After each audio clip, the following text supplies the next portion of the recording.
the Oklahoma Sooners win a national championship in baseball. When did that run start? Well, that started against Georgia Tech, but then it really got hot out in Lawrence, didn't they, Darcy? Didn't they, Kyle? Didn't they? And they just rode the wave all the way through. And so I didn't get home till like 1 something. And that was, I don't mind going to sleep at 1 o'clock. That's all good. But driving the up and back and all that stuff, I was a little tired when I got home yesterday. I watched. A little bit. I'll tell you this right now. Here's what we wanted to look at last night. We talk about this show all the time. I tell you people, you got to watch this show. The show called Alone. It's the thing where they take the people, they put them out in the woods, and you got to survive on your own. And the first episode of season 13 dropped like last Thursday, and it's on History Channel. And I don't have History Channel on YouTube TV, so you can watch it on the app for free, but I don't know how long they stay up for free. Anyway, so I told my wife, here's the deal, we got to watch this first one. And it was like an hour and 50 minutes long. We only made it halfway, and then I went to sleep. So that's all I made it. So you should be watching Alone. Alone is a great show. It's the only true reality show there is. I'm sure it is. How long would you last if I just dropped you off in the Arctic? 10 minutes. No, you'd make it a night. Maybe. If it rains the first night, maybe not. I would probably make it longer being there than I would watching the show. I mean, I don't, crap on stuff. If people like it, they like it. Yeah. But I had no desire to watch that. It's a great I don't show. watch Survivor. No, this isn't like Survivor. Survivor's done. Any of that Fear Factor. No, none of that reality. This is not like stuff. that. That's not. This is real reality. Well, I know. Even that doesn't make it any more entertaining. They take 10 people and they put them out in the woods. They have to shoot their own video. Yeah. And you're just on your own. It is great. Find out, can you find some food? And then the other part is, can you be alone?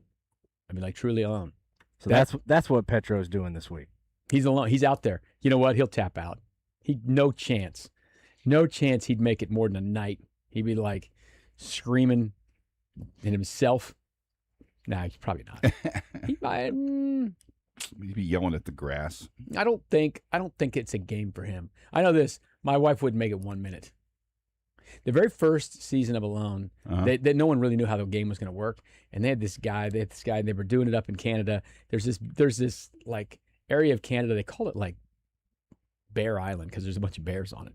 And there was one of these guys was like, I'm a police officer or something like that. I'm tough. All these things. The guy quit in like 6 hours. He heard a bear growling, and he was like, I'm out.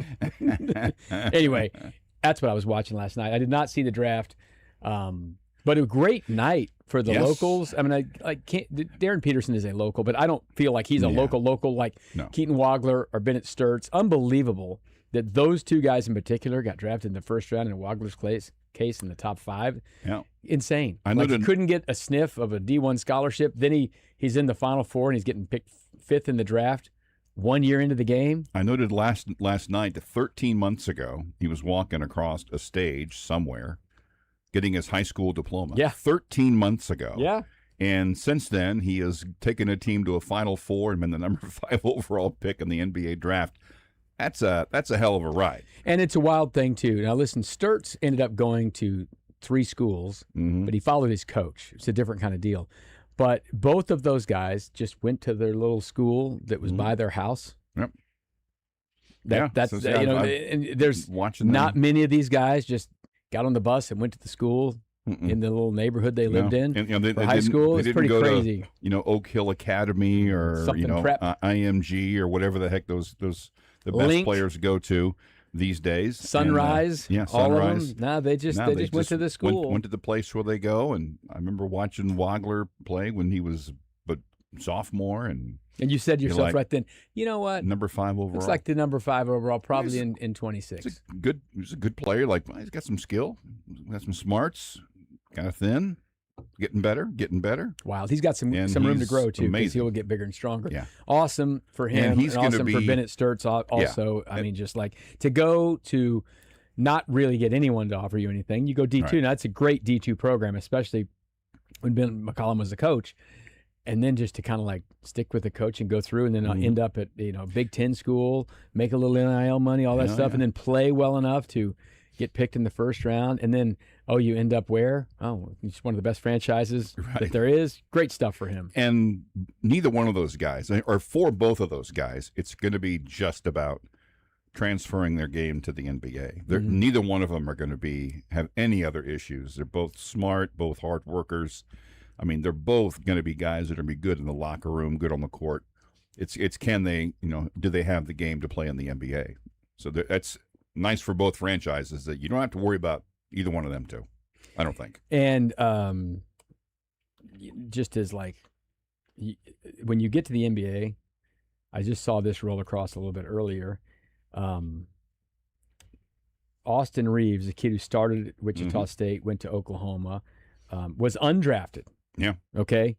He just got a 4-year, $185 million contract. So if you get to the league and you find a spot, you score some points or whatever, undrafted. I don't think anybody saw him being the player he is. And clearly, he was undrafted. $185 million? Yep. It's it's crazy.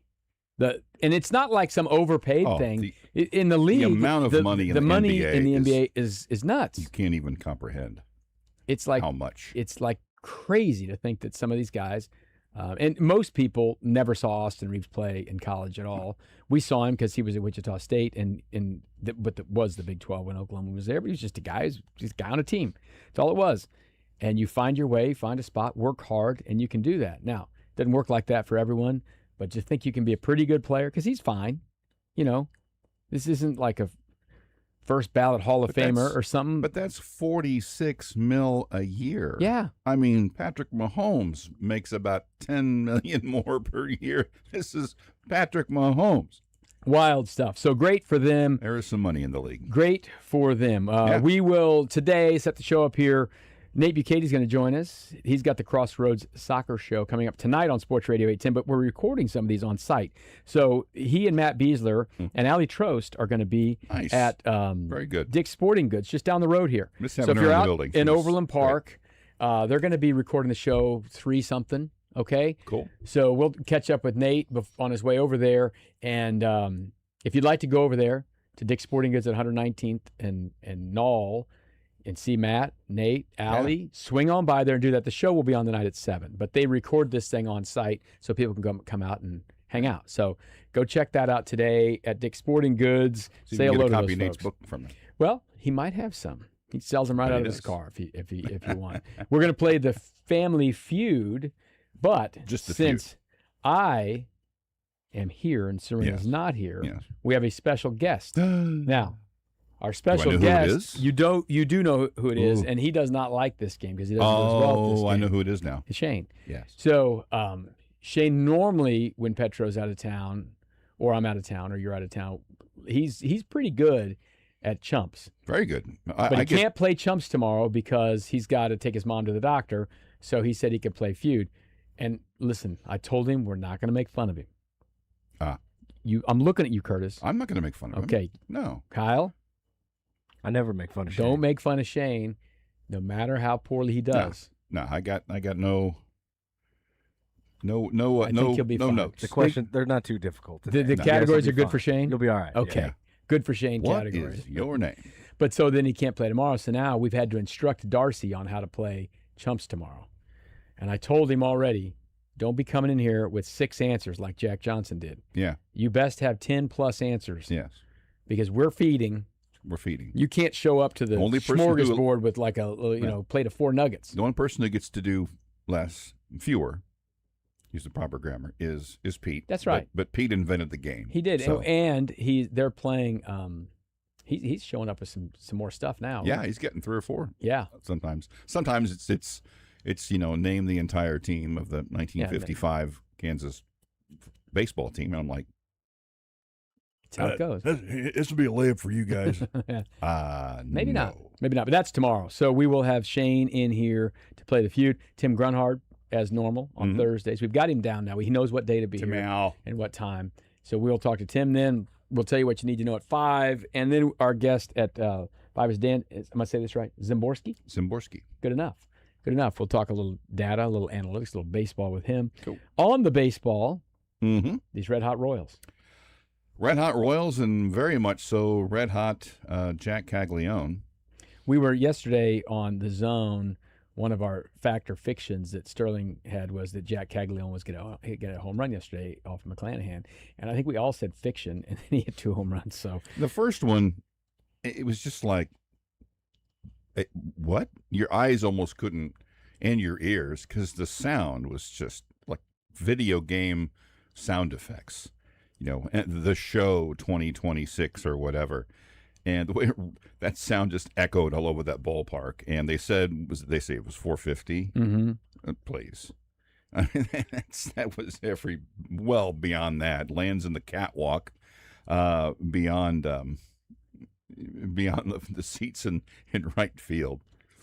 It's just easy power. And he shows, although, we kind of discussed this yesterday, that's kind of the kind of home run he needs to start tailoring himself to.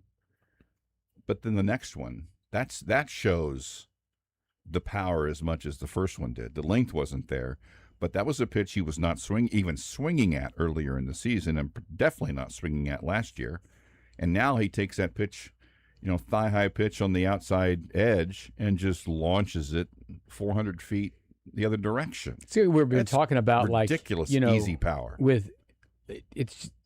I like Vinny Pasquantino, but it's not fair to compare these two players. Vinny Pasquantino was a 11th round draft pick who's worked very hard to get where he is, and he has to swing from the heels to hit a home run. That's why he has the Hammett injury. That and then, happens to guys who really have to swing. That's this not dude's ever going to power happen. is so natural. Yeah, he can just lowers the bat head, swings it through the zone, and it looks like he's figuring out now. I think last year he was trying to swing a lot. He doesn't need to swing very hard. No, and I think it's one of the things, and we'll revisit it again because he's still a topic. But back in it was June 9th. Tuesday night, he hit 2 homers against Texas at the K, and I was out there that night, and I noted that it was just a little less than a week after the 1-year anniversary of his debut. And I asked Matt Quattraro and I asked Vinny Pasquantino and Jack, how is he a different hitter? And they all kind of had different answers, but it was all the same theme, and it was the mentality part of it. Quattraro talked about how he's better at controlling his adrenaline in the batter's box, and Vinny talked about how he's not trying to put too much on him, because Vinny said, he was coming up last year and was immediately, I think the start that Nick Kurtz got off to, a guy who was picked 2 picks ahead of Caglione, I think that maybe it sounded like that was working on him. I got to match this guy, because Pasquantino said, and he didn't mention him by name, he goes, he's supposed to come up here and have 1,000, OPS right off the bat, and, being compared to other players who are, doing that, even though they might play in a minor league ballpark. He's clearly talking about Nick Kurtz playing out in that park. So that was working on him. He said now he's just kind of relying on his talent. He's not trying to carry everything, and he's just playing baseball. And Caglione kind of said the same thing, better head space. And it looks like it looked like none of the Royals hitters had plans sometimes when they go to the plate early in the year. He seems to have a plan and know what the other plan is going to be against him and how to adjust. I think for the first year or so of his career almost, he went to the plate thinking, I hope I don't make it out. Oh man, I hope I don't strike out. And he was thinking about that. Yeah. And not the game. Now he's going up there thinking about baseball. And everything just seems so much easier for him. And it's a game where not many people are comfortable very often. No. And it's hard to stay comfortable. Yeah. And right now, he's got a good little string of being comfortable. And so that's a great thing to do. That ball has to look like a beach ball when you're in a zone like that. I mean, we were talking. He's I mean, the best, I guess, leading stat to it was that the on base, even when he wasn't hitting the ball out of the park like crazy, the on base was going up 330, 340, 350-ish. Like, well, that's a good sign. The strikeouts were dropping. So, like, at some point, you'd think the power was gonna come along. And in the last 4 weeks or 3 weeks, it has. 9 homers in the month of June, 6 in his last 5 games. And they're not wall scrapers. I mean, he's just crushing the ball. Well, yeah, I mean, like the second one last night was just like, I'm just going to hit the ball where it's pitched, and he's so strong that it just went out to left center field. Crazy. Now the first one was unbelievable. Oh, geez. That may be the I'm going to use a word that's not real. The wrongest estimation I've ever seen on a home run. Yes. That's a 450. What? The most impressive one that I'd seen him hit to this point was the one that cleared the third fence at the K. Yeah. Earlier this year. Then there's something about hitting it like into your face on the big jumbotron. That was pretty cool looking too. He almost banged it off of his own dome on the screen. And he had the ones back at I mentioned the June 9th night where he went 420, and then he went, oh yeah, let me go 430. And so you're going to see a lot. He's going to put a lot of balls in the drink. Yeah, for sure. I mean, by the time he's done, if he continues on anything resembling the I guess tear he's on now, he's going to set an all-time record for baseballs hitting to. Oh well, actually, maybe not. It's not going to play that long.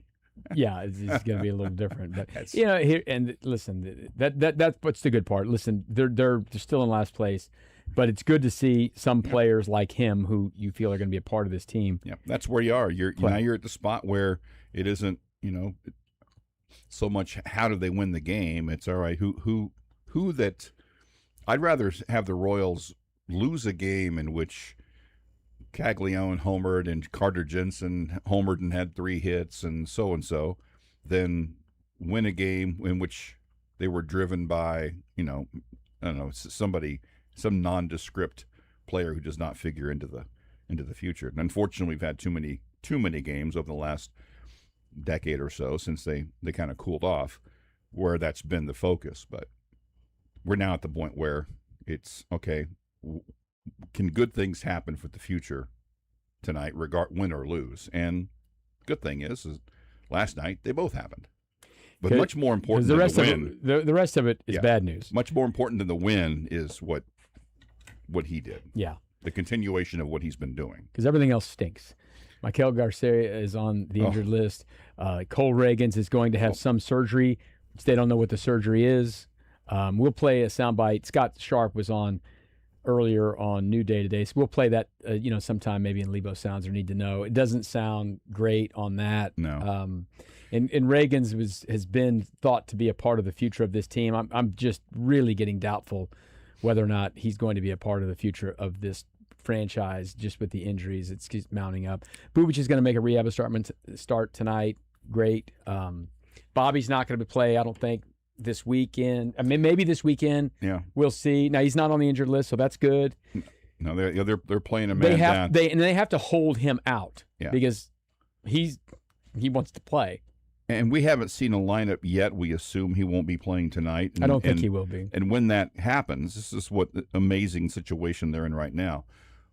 Before now, assuming that happens, in the last time the Royals had back-to-back games in which they did not have Witt, Pasquantino, and Garcia, in which all three missed back-to-back games. Before anyone was on the team? Yes, it was the last 2 games of the 2021 season when all 3 were still in the minor leagues.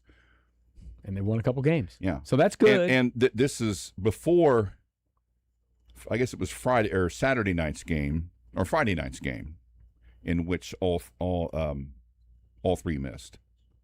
That was the first time since July of 22 in which they'd had a game period where all 3 weren't playing. It had been it was 4 years almost.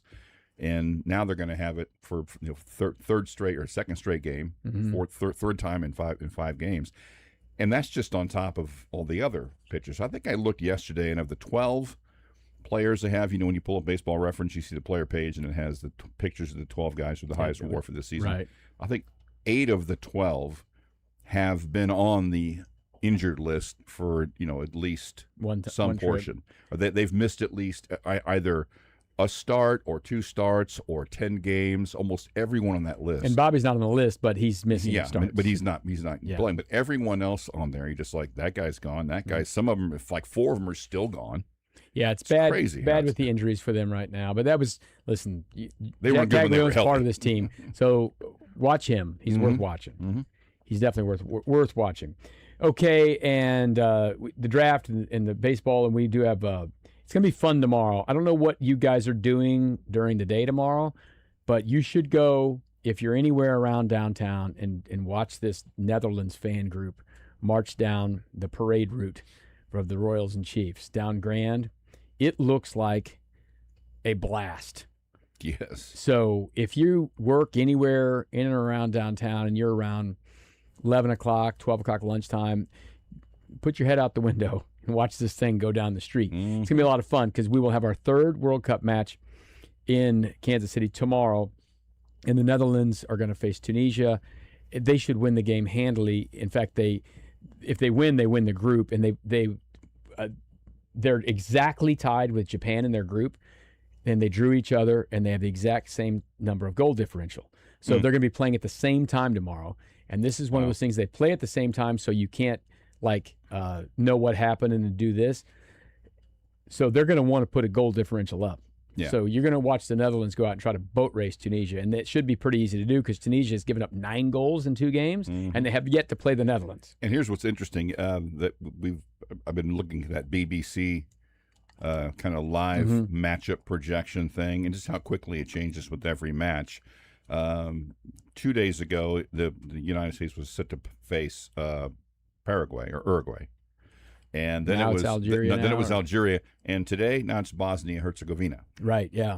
So it keeps moving It around. moves a lot. It's probably going to change again. They've let some of these teams have just played their second games. Yeah. So and now these today groups. is the day that all of the third games start. Yeah. So there are 6 games today, and they're simultaneous when they get going. Yeah. So that's the fun part of it now. So there will be tomorrow night, 6 o'clock. That's when their group with Netherlands plays both at the same time, and then the late game tomorrow night is United States. Now they don't need to do anything; they've already won their group, but they'll be watching all of the other scores to find out how the whole thing ends up going on that end. So there's still plenty of World Cup stuff to go on.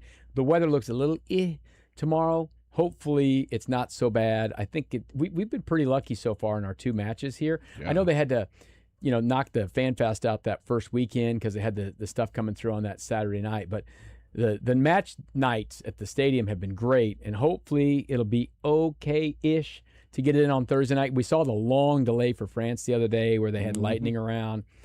And listen, if it rains tomorrow, it rains. They'll play soccer in the rain. Yeah. What we can't have is lightning running around. So, Which is a little bit, it's the latest, cloudy and humid with a couple of showers and a heavy thunderstorm. Watch for flooding. yeah. But And we got another one Saturday night. Hopefully Saturday's okay. So we'll see. Hey, listen. this will be another nice test of the traffic system. Yeah. A weeknight test. It's 2 hours earlier than the Earlier in the previous day. one. Yeah. That's where they'll have 4 matches. The first 4 matches will all be at different times. Yeah, for sure. A yeah. 6, 7, 8, and a 9, and 2 on weekdays and 2 on weekends. But and I'm not sure if 6 o'clock makes it better. It might actually make it better because people who are leaving early are going to be on their Well, I think what's made it better is at 3 o'clock, people, not at 5 o'clock. People get it now. They know. Oh, yeah. They kind of know a little bit. That's what's made it better. I do think being 2 hours early, because so many people left so early that it's made rush hour even worse. If you're leaving early tomorrow, you're leaving at 3 o'clock or 3:30. You're not leaving at 5. It looks like half the world's checked out anyways, just on going to work this week. Next week won't be anyone there. Like the July 3rd day, not gonna be a problem with traffic. Everyone's already done. No. Half the world's not working on that one. I don't know. All right, we're underway here on the program. Coming up next, we'll chat with Nate Bukaty with the Crossroads Soccer Show coming up. A little bit more about the World Cup, and don't forget, we're going to play the feud. We got Tim Grunhard still coming on, and we'll talk a little baseball in the 5 o'clock hour with Dan Saborski.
in for Soren Petro today. Still got a lot of fun stuff to do. We'll play The Feud at 4 o'clock. We're going to talk to Tim Grunhard, a little football, and then we will talk some baseball stuff in the 5 o'clock hour.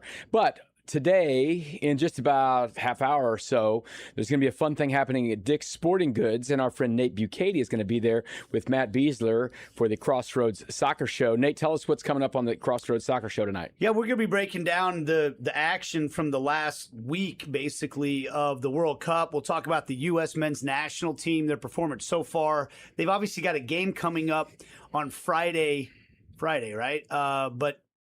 Or Thursday, I guess. Thursday. It's Thursday, yeah. Thursday night, 9 o'clock. Straight. Yeah, Thursday at 9 o'clock.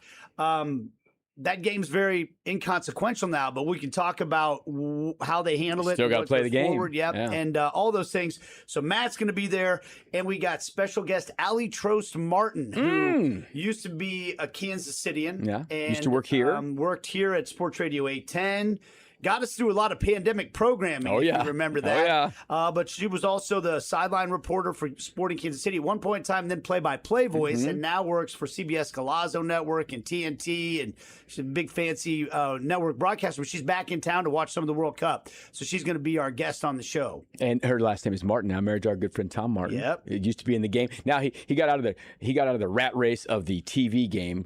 Smartly, and got into the rat race of the video production game. There's a rat race everywhere. Yeah. The Crossroads Soccer Show has been fun. So if you want to go see this get recorded, it's just in a little bit here, coming up at Dick's Sporting Goods out here at 119th and Knoll. It'll be on the air tonight at 7 o'clock. Yeah. So it should be fun. Swing by. You guys have been all over, right? Blue Cross Blue Shield, Nick and Jake's. Where else have you recorded the shows? Yeah, that's... and then this we've one got today. some more coming up. So, that'll be fun. And but Dick's Sporting Goods, great spot. You get like when you're going down to a watch party. Tomorrow. We got the Orange March coming. Right. Yeah. So you could go get some Orange up. Yeah. I hate orange because of Texas and Oklahoma State. But and now Tennessee. Now Tennessee. Well, my wife's Dutch, so she wants to go to the Netherlands badly. She wants to go in the spring. I said, listen, we'll go in the spring to see the tulips, but I also want to go watch a PSV match or something. Yeah. Or so she's Ajax. or Ajax or Feyenoord or whatever. I'll go watch whatever. I don't care. I will go watch any of them. So we're going to go sometime, and she'll be working tomorrow, and I'm doing Petro's show tomorrow. I would love to go down there and see this thing happen. I will be watching the footage online. I don't know if I have time. I'm hosting it down in the P&L. So you're going to be right in there. And I got some Dutch friends now for you because I had the Dutch public broadcasting crew over to my house for a barbecue a couple months ago. Nice. So they were teaching me the dance. You may have to give me a number. We may have to get someone on tomorrow on Petro's show. Yeah. Because I'm hosting today, tomorrow, and then Jack is doing it on Friday. But we're having a lot of fun with this. First off, we're 2 matches in Kansas City. We've got another one coming up, the Dutch, tomorrow night. We've got the third one, which I think is going to be an interesting match between Algeria and Austria. It means something there. It's not like United States match against Turkey where nothing's on the line really. But we're a couple in here. We got some more to go. How's it been so far? I'm having the time of my life. I mean, I guess everybody's got a different experience, but I think it's been incredible. I think that one of the biggest stars of this entire World Cup has actually been the city of Kansas City, or really this region, because I think you have to throw Lawrence, Kansas in there as well. And the reception they've given to the Algerian fans has been something that's made global news. And so, I think that part is great. And it's awesome.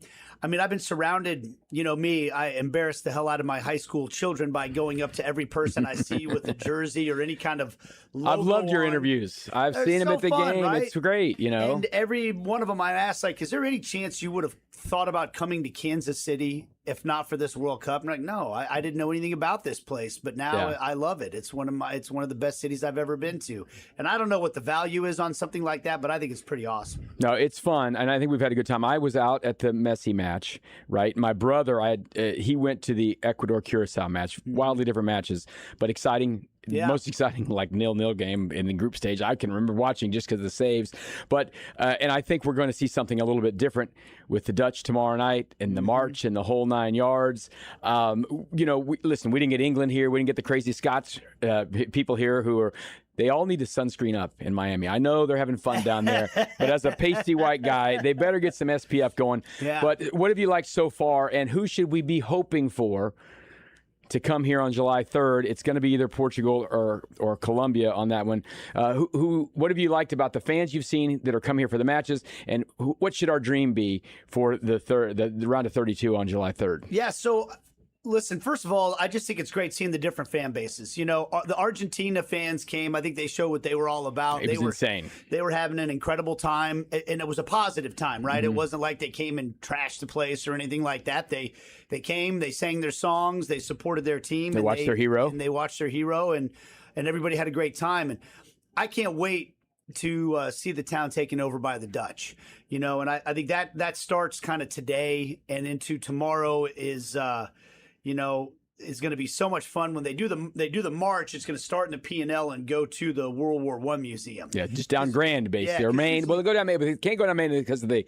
streetcar. So they'll go down Grand, kind of the Royals Chiefs Parade thing, probably, right? Yeah, and I don't even know the exact route, but I think my family and I are planning. You won't miss it. We're planning on doing the start and then jumping on the streetcar and getting going down there and being there for when they show up. But I think it was a great idea because usually they march to the game, but you can't really do that geographically here. So like, what do? Well, you march to where they send the buses to the game. Yeah. You know, where the fan fest is. They're going to do it nice and early, way before the match starts. Give time, yeah. And so, yeah, by the way, the song is called Links Rechts. Like when you see the video, if anybody hasn't watched the videos, just type watch it. It's great. You just type in like, you know, Netherlands march to the match, and you see this thing where they all jump in unison to one side and then the other, and it's, I mean, literally the guy says "Dar links," and that means go left, and dut dut dut dut. It's like the Casper slide. Yeah, so it's just to the left and then the bus to the stop right. That's or the song. hustle, right? They just tell you what to do. It's fun.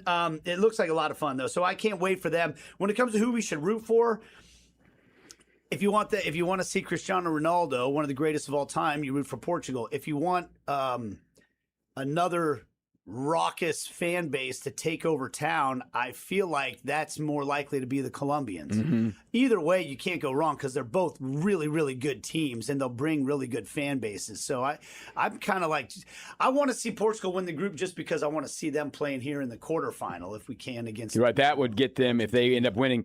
That's the dream is Argentina, Portugal. And right now it's setting up that way if Portugal can win the group. But the way this works, they play against Colombia to win the group. So. Right, that will be their one, and that will be, they'll try to win the group. They want to win the group because they get, if they win Group K, they will play a third place team. That's going to be better than being a second place in Group K, because then you'll end up having to play a first place team. These are the parts that matter, and this is our first ever World Cup with all of these third place teams.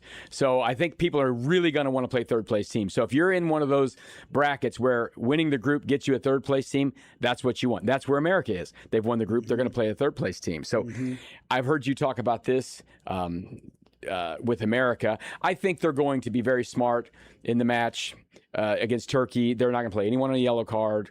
Maybe Pulisic will play for a second just to get his legs under him, maybe. But it's a chance to watch some younger guys play. They're set with where they are. Your, predictions changed? I mean, are you like really thinking quarterfinal now and all this because when they won the group? Yeah, I think my perception of the team's changed a lot because it was really hard to know what to make of this team before the World Cup. They hadn't really shown their hand. Pochettino was tinkering every single time they played a game because they were friendlies and they didn't really matter. So you couldn't really get a sense of identity from the team. Most of the coverage was negative. It seemed like most of the comments from the players were negative. There just didn't seem like a lot of positivity around the organization. And then all of a sudden they went out and played that game against Paraguay and dominated and looked, it looked like a Pochettino coach team. And so, I'm excited now. I'm more optimistic, I guess I should say. And also, because of the matchups you're talking about, you look at the bracket that they're in and the way things are looking right now, they should have a really favorable matchup in the first knockout round and even into the round of 16. Right. So you can start to daydream a little bit. Now, they got to keep playing this way, and there's no guarantees, obviously. But that's the weird thing about this next match, because they probably won't put everyone out there because of the yellow cards for everyone. They've reset after this group stage. But what you don't want to do is get a second yellow card, then get a red card, then you're out for the 32 match. You got to play the game on this. Yeah. And listen, I think I mean, I know I heard Peter Vermees on with Steven and Jake saying that he'd want to keep guys in rhythm, and I understand that. And it's a balance. I would never disrespect Peter Vermees' opinion, but I also think the other side of the coin is you got a chance to get all these other players some World Cup minutes. Mm-hmm. Because you might need one of those guys, down the stretch. Someone gets hurt, someone gets hurt, or gets yellow or whatever, or something like that. Those guys might need to play, and wouldn't you want them to feel like they're already? Hey, I've already played in a World Cup game. I've got my legs under me a little bit, and you got some guys that are carrying knocks that have played really, really long seasons. Like I think about Chris Richards. He got hurt right at the end of the year in the EPL. He's battling an ankle injury and has played a really, really long, difficult year in the Premier League. He should definitely sit. Give him some rest. Yes. Tim Ream's 38 years old, I think. Maybe 39. I don't know. 39. So maybe give him a rest. That I think those things are all coming into play. Should be fun. All right, I'll let you get out of here. You got to get over to Dick's Sporting Goods. Yeah. Matt Beasler's going to be there. Ali Trost is going to be there. Mm-hmm. You can go out there and watch them record the Crossroads Soccer Show here in a little bit. Between 3 and 4, whatever. Because it's not live, doesn't matter. When y'all get there, it'll be fun. People are always nice. I'll tell you this much: first person that shows up gets an autographed copy of my book. Did you write a book? I wrote a book. You wrote a book. I did. Perfect with pitch. Rustin Dodd. All right, so and then we'll play that tonight at 7:00. Have fun at the march tomorrow, and keep loving this. I know you're in hog heaven right now, and I'm going to tell you, just leave this with you for Dick's Sporting Goods. My dad's 85 years old. I took him to the eye doctor yesterday. We're sitting there waiting to go to the eye doctor. He says, I really like those shirts with the stripes on them. He likes the jerseys. He says, and he's kind of hinting, what size do you think I'd wear in that? I'm like, so if my dad is wanting like a U.S. soccer shirt, we're getting somewhere. It's pretty wild. I mean, we're wild. winning. We're winning America. We're winning America, and they are winning. And hopefully they will, whatever happens tomorrow night against Turkey, that's fine. Win that first round of 32, and let's keep advancing. Get over to Dick's Sporting Goods, Nate. Thanks for your time. I know that's very precious for you right now with all this stuff going on, but you've been dreaming about this, so you got to love every second of it. Yeah, absolutely. I'm not complaining about it at all, man. I'm just trying to squeeze every ounce of juice out of this that I can. Squeeze that juice. Nate Bukaty, get over to Dick's Sporting Goods at 119th and Knoll right now. Crossroads Soccer Show getting recorded here this afternoon.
Welcome back into the program. This is one of the things tune. I was talking to the intern back there about my game I would play with my kids.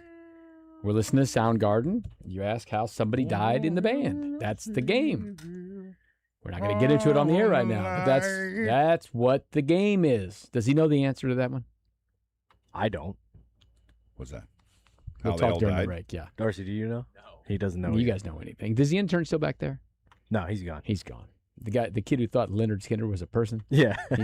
He made a nice video, though. He was kinda. He was, in a way, Leonard but not Skinner. exactly. Yeah, the gym teacher or whatever Yeah. at the high school. And I think there were a lot Gainesville. of people thought that there was actually a guy named Floyd who was pink. oh yeah.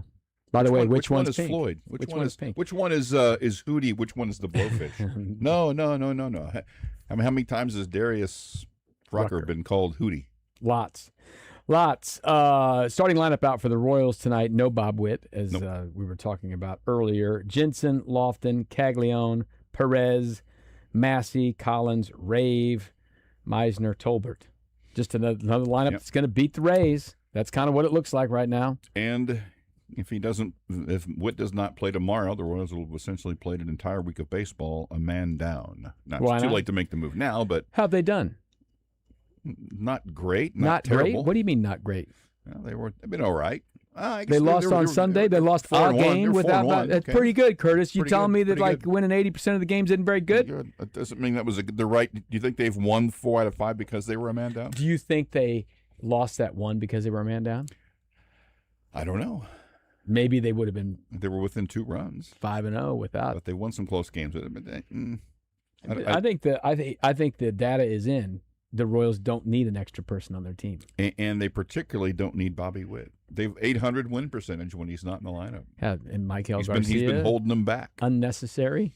Yes. This triumvirate that you're so proud of, all they do is win. No matter what. You know what? They can win 10-1. They can win 2-1. Yep. Without him. And every time the numbers have spoken. Every time they jump into a building, all the other teams' pitchers' ERAs go up, and they stay there. And they do stay there. That's what they do. Anyway, no Bobby Witt tonight. No I Bob. think maybe tomorrow, but probably not. It's an early game tomorrow. Probably wait for Chicago. Yeah, just get on the plane. With a Go four-game to series Chi-Town. sweep, you know. There you go. That'd work. Probably lose tonight. Then all the data is skewed. Yeah. We'll ask Dan don't look at data Samborski skew. tonight in the 5 o'clock hour. Are the Royals just better off playing with one less player and without Should having the- Bobby Witt in the lineup? Should the Royals cut Bobby Witt? No. You want him around. Oh yeah. You just don't want him on the field. Put him on the Rays team. a decent favorite tonight, minus 149. Royals plus 123. Griffin Jacks, who I'm guessing. I mean, when you haven't that name, you got to be good at something. Maybe. 2-5 with a 3.67. I love the. Just the kids' names today. Oh yeah. The baseball names or whatever. So we're up there at the World Series, and they had what was the kid's name? Walker. His first name was Walker. He was the kid. He came in and pitched for Carolina. Yeah. Walker. We'd love to Griffin, have- maybe, but it's a horrible name for a pitcher. Last names are first names. Oh yeah, Walker. Walker. Yeah. Like you don't want to be Homer Bailey No, pitching. Bob Walk. Bob Walk. But at one point, the Sooners have a kid named Jason Walk. So Walker was Bob Walk's- pitching to Walk. Relation? No. Okay. No. So this kid, his name was Walker McDuffie. Excuse me. Walker McDuffie was pitching to Jason Walk. I was Nice. like, and you know what? He didn't walk him. And He then didn't. the next kid Kind who of came amazing. in for Carolina's name was Folger. Folger Boaz. What? Folger. If it's a family name, Well- I get it. But I see first names, parents trying to be like creative. It's not a puppy. Whatever you name your kid, that's the one thing. Like the most descriptive thing about you, the first thing people know about you is the one thing you don't really control. That's right. And Well, you always whatever change it if whatever you you want. can, but whatever you name your kid, they're Then going to be start called with that it. for 80 years. So don't get too cute. Another great name on Carolina. This kid's name was Rom Kellis, the Rom? fifth. The fifth. That's a family name. Not the third, not junior. Holy smokes. They've been carrying this one around. Rom Kellis the fifth. Rom. But it's not Roman. It's just Rom. Rom. Wasn't Romulus. It was just Rom. I looked him up. He's the son of Chelsea and Romulus the fourth. Well, I would think so. Yeah. Rom Summers Rom is coming in the here fifth. right now to play a little Rom-com. feud with us here on the program.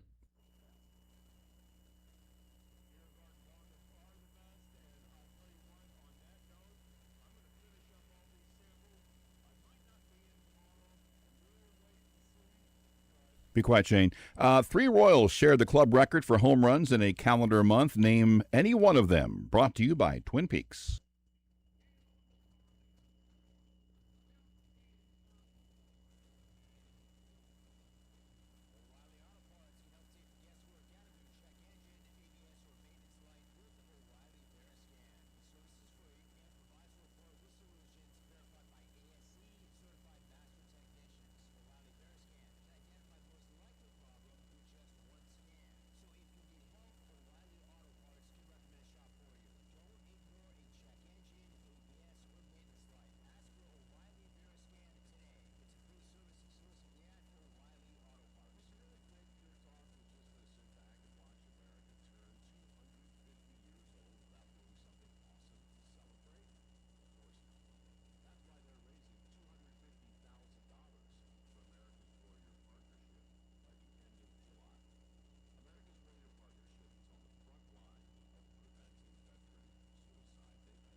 Welcome back into the program. I'm Todd Leabo, in for Soren Petro. You hear the music? That's the feud. It's time to feud here. So we need a contestant. Give us a call if you'd like to play for your chance to win Nick and Jake's fantastic prizes. Well, that's just food or drink, whatever it is. But it's money if you'd like to do it. 913-381-0810. Do not be scared to play the feud. I know Soren's not here. Maybe it's not as much fun with Soren not being here. But here, the money's the same. Nick and Jake's is going to give you a $25 gift card just for playing. If you win, that moves up to $40. Shane Summers is here with us today. What would you get with your $40 gift certificate at Nick and Jake's? The meatloaf. Oh, my God. More meatloaf. Meatloaf. Mine is the baby backs. Yeah, I love that meatloaf. What's it called? Grandma Pat's chicken or whatever. Mm-hmm. I love that. Smoky chicken Plus pasta. their Sunday brunch is so good. You kind of are a brunch guy. I love a brunch. For sure. Yeah. You love I love a brunch and then go take a nap afterwards. Got to nap up on that brunch. Smoky chicken pasta and the jambalaya. And the gumbo. And they got the World Cup, like a themed. Yeah, from foods from stuff. around. So every week they have a new, because they've got chefs at this place, so they don't have cooks. What is the? So do we have a sign back there? I should have looked at it. I wonder what the food is this week. Do you have it in front of you? I should have that. Did someone provide me copy points about what the food is this week? Picture of the... No, I don't want you to, but we'll have the answer for you before the whole thing's over. Yeah, I know. It's probably good. Things. Kurtis All might this have the stuff's piece good of paper right there because he was at the remote. Yeah. Just no. It's all good. We've got a contestant bad to play the feud. Reggie, how are you doing, Reggie? Fabulous. Great. The Great. first Reggie we've had play this game, I think. Mr. October. When you walk around, people go, Reggie, Reggie. No, it's been a long time. All right. Okay, Reggie. So, here's the deal. It is, what is it? I'm looking at this. Now is June. Today's the 24th. 24th. So we are in, we're still in New England. No, that's not right. That's it. June 21st to 28th. Oh, it's just a weekend thing. So we don't know. So this weekend will be Pacific Northwest. I'll take That's the food at Nick and Jake's. Gonna be good. There's going to be some seafood and all that stuff. Excellent. Okay, Reggie, you are playing for Nick and Jake's. $25 just for calling in and getting in. $40 if you win. Now, you're half your team. Who's the other half of your team going to be? Will it be me? Will it be Kurtis? Or will it be Sugar Shane Summers? I would like to go with Prince Todd Leabo. All right, Reggie. All right. You and me are going to get this done. You want to go first or second, Reggie? I'll go second. Second. All right. I will go first. Which one of you knuckleheads wants to take me on? Who You wants to tell me, take Reggie Kurtis. on? I'll go first. Kurtis versus Todd. Kyle, you're using your pencil and writing this down? Yes. And then it's Shane versus Reggie. Reggie, test your buzzer right now. You know how the game goes, but test the buzzer for us. Reggie. All right. I like that fast buzzer. We are playing the feud. All right, give me Leabo, give me Kurtis. Yep. 7 answers on the board. Name a great Cleveland Brown quarterback. Leabo. Leabo. Baker Mayfield. Baker is on the list. Let me pull up the ding real quick. Ding. There it is. Baker, number 4. Otto Graham. Number 1, Otto Graham. You want to play? I'm Shane. Shane? Yeah. Okay. Sorry. I was like, wait, who my team with? Want to play? Yeah. Yeah, let's play. Bernie Kosar. Bernie Say it Kosar, with authority. number 3. Now it gets a little Ooh, tougher. It does. I'm going to say Brian Sipe. Number 2. MVP, Brian Mhm. Sipe. I'm not like God. I don't know that he's going to be on there, but they beat the Chiefs with Derek Anderson. That is a Strike true one. story. I watched the game. Yeah. I remember. It is interesting. You used the word great in this? I did, yeah. Oh, wow. Wow. It's a stretch, right? There's a They've lot had- of they've crap. had so Okay. many. I will say, actually, find guys who actually are good. Late 90s. Vinny Testaverde. Number 6. There goes my last reasonable answer. Deshaun Watson. I said great, Shane. Well, he's notable. He is My notable. gosh. I thought he Might as well go out with our boots on. The guy won an NFL, the first one to win an NFL championship with them. I'll say Frank Ryan. Number 7. Wow. Just looking for number 5. man. But you They went went to the the first. playoffs with him, and I'm going to say this, and it's going to be wrong, and I'm going to feel like an idiot because I'll be 0 for 3. Joe Flacco. No, That is that's- the I golden couldn't have thought sombrero. anybody else. That's only strike 2. No, No, he's I got got- 3 strikes. That was 3. My Yeah. bad. That's 3. That's right. Do you have a name for me, Reggie? When Bernie Kosar was picked, I was out. I Yeah. hope you got something. I'm thinking back. So the drive, those were against Bernie, right? The Elway playoff things, those happened against Bernie. So that was Bernie was there in the mid to late 80s. Vinny was after that. Brian Sipe was 1980. They didn't like Deshaun Watson. Baker made the list. I mean, if someone's silly writing Shadur Sanders down or something like that, that would be insane. I can't imagine. I'll tell You you, got me. Darcy I- did get this. Go ahead. Darcy got this? Darcy got this one. So it's somewhat recent because he knows nothing about something that happened more than 5 years ago. I wouldn't say that. No, wouldn't you? I said it. There's someone. They made the playoffs. They had a big lead on someone, the Charger or the Steelers, maybe, and blew the lead. I can tell you the name of that quarterback, but What I don't is it? think it's right. What is it? I'm not going to tell you. Well, just until- you said you'd tell me. Is it that guy? Kenny Anderson. He was a Bengal. Yeah, that's what I was afraid of. Who's the guy you're thinking of, Shane? Kelly Holcomb. Well, that is that guy. You want to say Kelly Holcomb since Shane said it? That would be funny if we got it. If I got 0 for 4. Let's try Kelly Holcomb. No, we didn't get it. Who That's is it? going to be 90 points over to Well, we Kurtis and Shane. backed into that one. The one you missed, Tim Couch. Oh, the number wow. one pick. Oh. He was Sensational. not a great quarterback. Not a great How quarterback. many points was that? 90. 9. Sorry, Reggie. 90.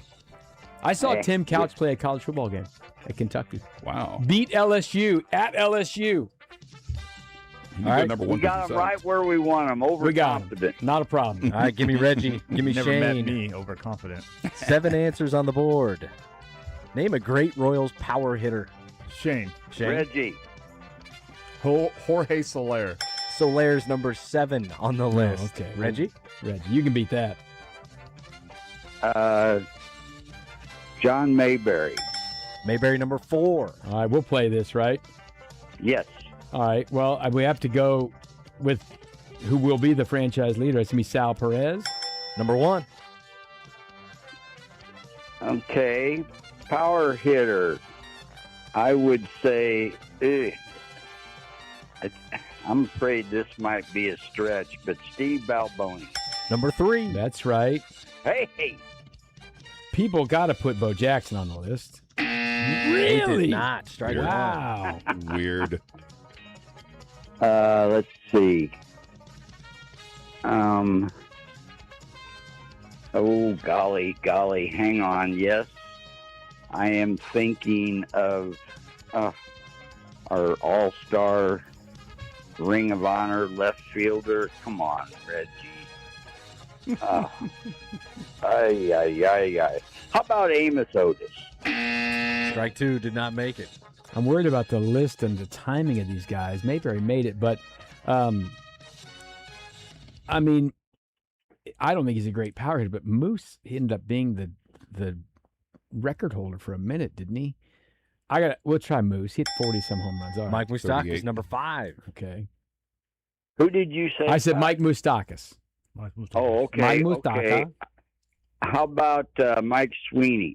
Mike Sweeney, number 2. Nice work.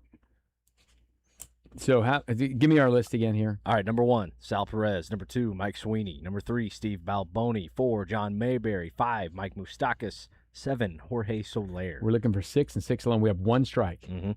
All right. No, 2 strikes. 2 We strikes. have 2 strikes? Oh.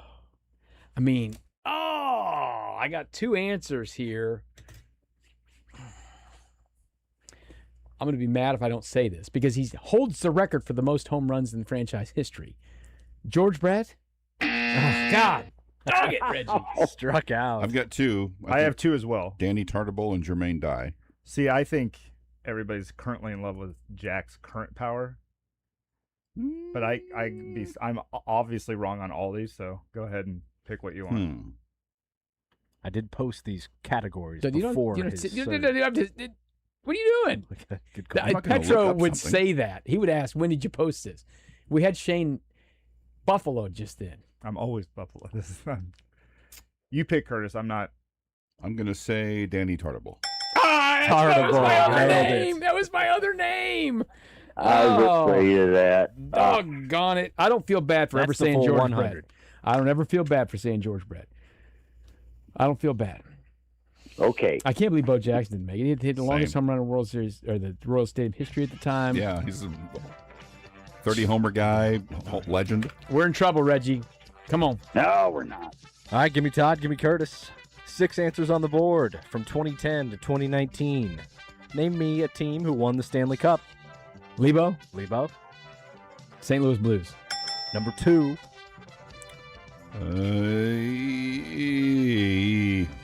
Blackhawks. they are on the list at number 3.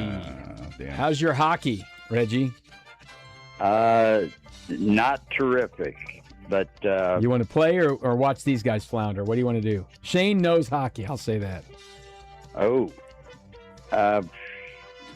what's your feeling? Well, I mean, we know names of hockey teams, and there's only less than or 30 of them, so, you know. And we know some that didn't win. Let's go Let's ahead play and it. play then. All right, so the we've said Blues were correct. Number 2, St. Louis Blues, and number 3, the Chicago Blackhawks. All right. Looking for 1, 4, 5, and 6. So we're going to play. So there you go. Blues and Blackhawks are gone. Rangers. Strike 1. Pretty sure the Boston Bruins won in that time frame. They did. Number 4, This goes to 19. 2010 to 2019. Okay. Okay. Pittsburgh Penguins. Number 1, That's right. Did Florida win? they did not. Strike 2. Or they might have. Oh, I said the wrong thing. Oh, golly. I said the wrong thing. Okay. Edmonton Oilers. No. Steve, strike 3. Oh, Shane knows I got this. one. I know. I've got 2. But What's your 2? I've got Tampa Bay and Colorado. Colorado did not. Okay. And I believe Tampa Bay won in 2020, so that does not count. So I have the Capitals won and got Ovechkin. There's the year before the Now, hold on. Blues. You get a bonus point if you can say what my wife thinks his last name is. Ovechkin. Oven chicken. Oven Okay, chicken. there I we go. like it. I Washington like Capitals. Dang the it. Capitals. Number 6. The one you missed, Nice. number 5, the LA Kings. it. Oh, yeah. Ah, They won twice in that decade. That was a beatdown of Titanic proportions, Reggie. Yeah, that was quick. I thought you said we were going 5 rounds. Well, if we could have gone 5 rounds if I was any better. That was 95 No. points. by the way. 95, so that is just Ooh. barely enough. That's 285 285. Richard. I felt like you guys just would have gotten them all if you played it, though. Yeah, I had. Would all you have the- gotten the Kings? I forgot the Kings. I probably wasn't going to get the Kings. but I had all the other ones written Shaner's down. wheelhouse. Well, Reggie, ooey. you still win $25 from Nick and Jake's. I That's pretty good. apologize for failing to help you get more points, but we appreciate you playing, and I appreciate the confidence in me. That was excellent. Thanks for having me. All right, buddy. That Thanks is for showing up. Reggie. He is on hold now, so you can get his information. And if you'd like to go to Nick and Jake's to watch any of these soccer games, right now we're having some fun here. Bosnia-Herzegovina up 2-1 over Qatar, and Switzerland just gone up 2-0 over Canada. So we'll watch out. What's your BBC say about this happening right now? See what the BBC says about this. Switzerland up 2-0 over Canada, and then Bosnia-Herzegovina up 2-1. Because this is It Group doesn't B action. Really say. I think this means the Swiss will win the group. It only tells you something after something has happened. Oh, come on. I thought you said this thing updated all the time. It says if Switzerland, if they stayed 1, at this point they would play Belgium. Okay. That'll be a good match. Belgium. Yeah. That's probably what it's going to be because this is a Bosnia. high. Bosnia should make third. Yeah, Yeah. they make their right now. The BBC says they're playing the U.S. Oh, see? But that could change to Algeria. Yes. What do you think, Shane? Yes. What do you mean, yes? What kind of answer is that? And the BBC site though it says as it stands, it has that game being on Thursday, July 2nd, but the actual FIFA site says U.S. is waiting for their third place. You're looking at what time it's going to be in England. So it's the July 1st. Oh, okay. That's right. That's right. The change. So it would be. So they'll be playing Wednesday night. Yeah. In that's already set. Santa Clara. In Santa Clara. Yeah. But that's going to be about 1 a.m. And this is what happened to me when I was on. Difference. That's right. When I was on vacation. Gallivanting across the globe, but we were in Spain. Gallivanter. And I would look at my score app, and it would the Royals are playing a doubleheader. Well, no, they're not. They just had a game that happened at night, and then they had a day game the next day, and all those both happened on the same day in Spain, but they were not the same day when the Royals played them. So it was a little bit weird. Is this a day-night doubleheader? No, it's a night-day, not doubleheader. It's just where are you in this on this globe, or as Shane says, this flat piece of earth that we all live on? Yeah. That's why I don't travel. Shane and Jack. Just fall off the edge. All right, Shane, thank you and congratulations. Great polls on the Cleveland quarterbacks and the Stanley Cup. Well, I was wrong on all of the Cleveland quarterbacks, I think, other than were Bernie. You? Well, you got one. I remember you did Kelly Holcomb. You got a golden sombrero, but you still were the one who put you over the edge. On the Browns. Yeah. Of all the things. But you did get the game-winning point there because you told Kurtis that he was wrong about Tampa. Yes. Oven chicken. My buddy had a Ovechkin jersey, and my wife said to him once, "What's oven chicken?" Well, that's a goal scorer for Washington named Ovechkin, not oven chicken. But I'll always remember that. The same way I always remember when the All-Star game came out one year. We were out to dinner, and there was something up there about the people who didn't make the All-Star game for the American League, and she asked who Al Snubs was. I said, well, that's not Al Snubs. That's American League snubs who didn't make the All-Star game. But that Al Snubs is why I love my wife. Every year he makes the. He does. Every year they're always talking about it. This guy must be 70 years old. Al Snubs has always been talking about it. Well, I remember seeing a picture when I was very young of back then the umpires would have. And I was like, why is that guy got his name on his hat? Yes. My dad's like, that's just the American League umpire. Exactly. No. Every umpire's named Al? Oh, that's weird. All of them are so named Al. Weird. That's weird. Or that someone had sometimes they have these football jerseys, they'll have these alternate jerseys or something, and I think they all said Unity on the back or something. Like, man, they got a whole big family. They're all named Unity on the back. They didn't do that. Congratulations, Shane. You're a winner. I did it. And you've been scared to play the feud. I haven't been scared. I'm just not as good as I am on Chumps. But you did very well today. I don't know. Congratulations. I wonder if someone yelling at me, making fun of me the whole time that's usually hosting the show. It makes it harder for you. Maybe makes someone that's stressed out all the time. Next time Petro's gone, maybe we're going to work it that way, okay? Yeah, maybe yell at me some more. What do you think about that? Maybe make fun of the answers I have. That is The Feud, brought to you by Nick and Jake's.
Todd, you want to do it? I'm not going to do it. Okay. All right, so I did it.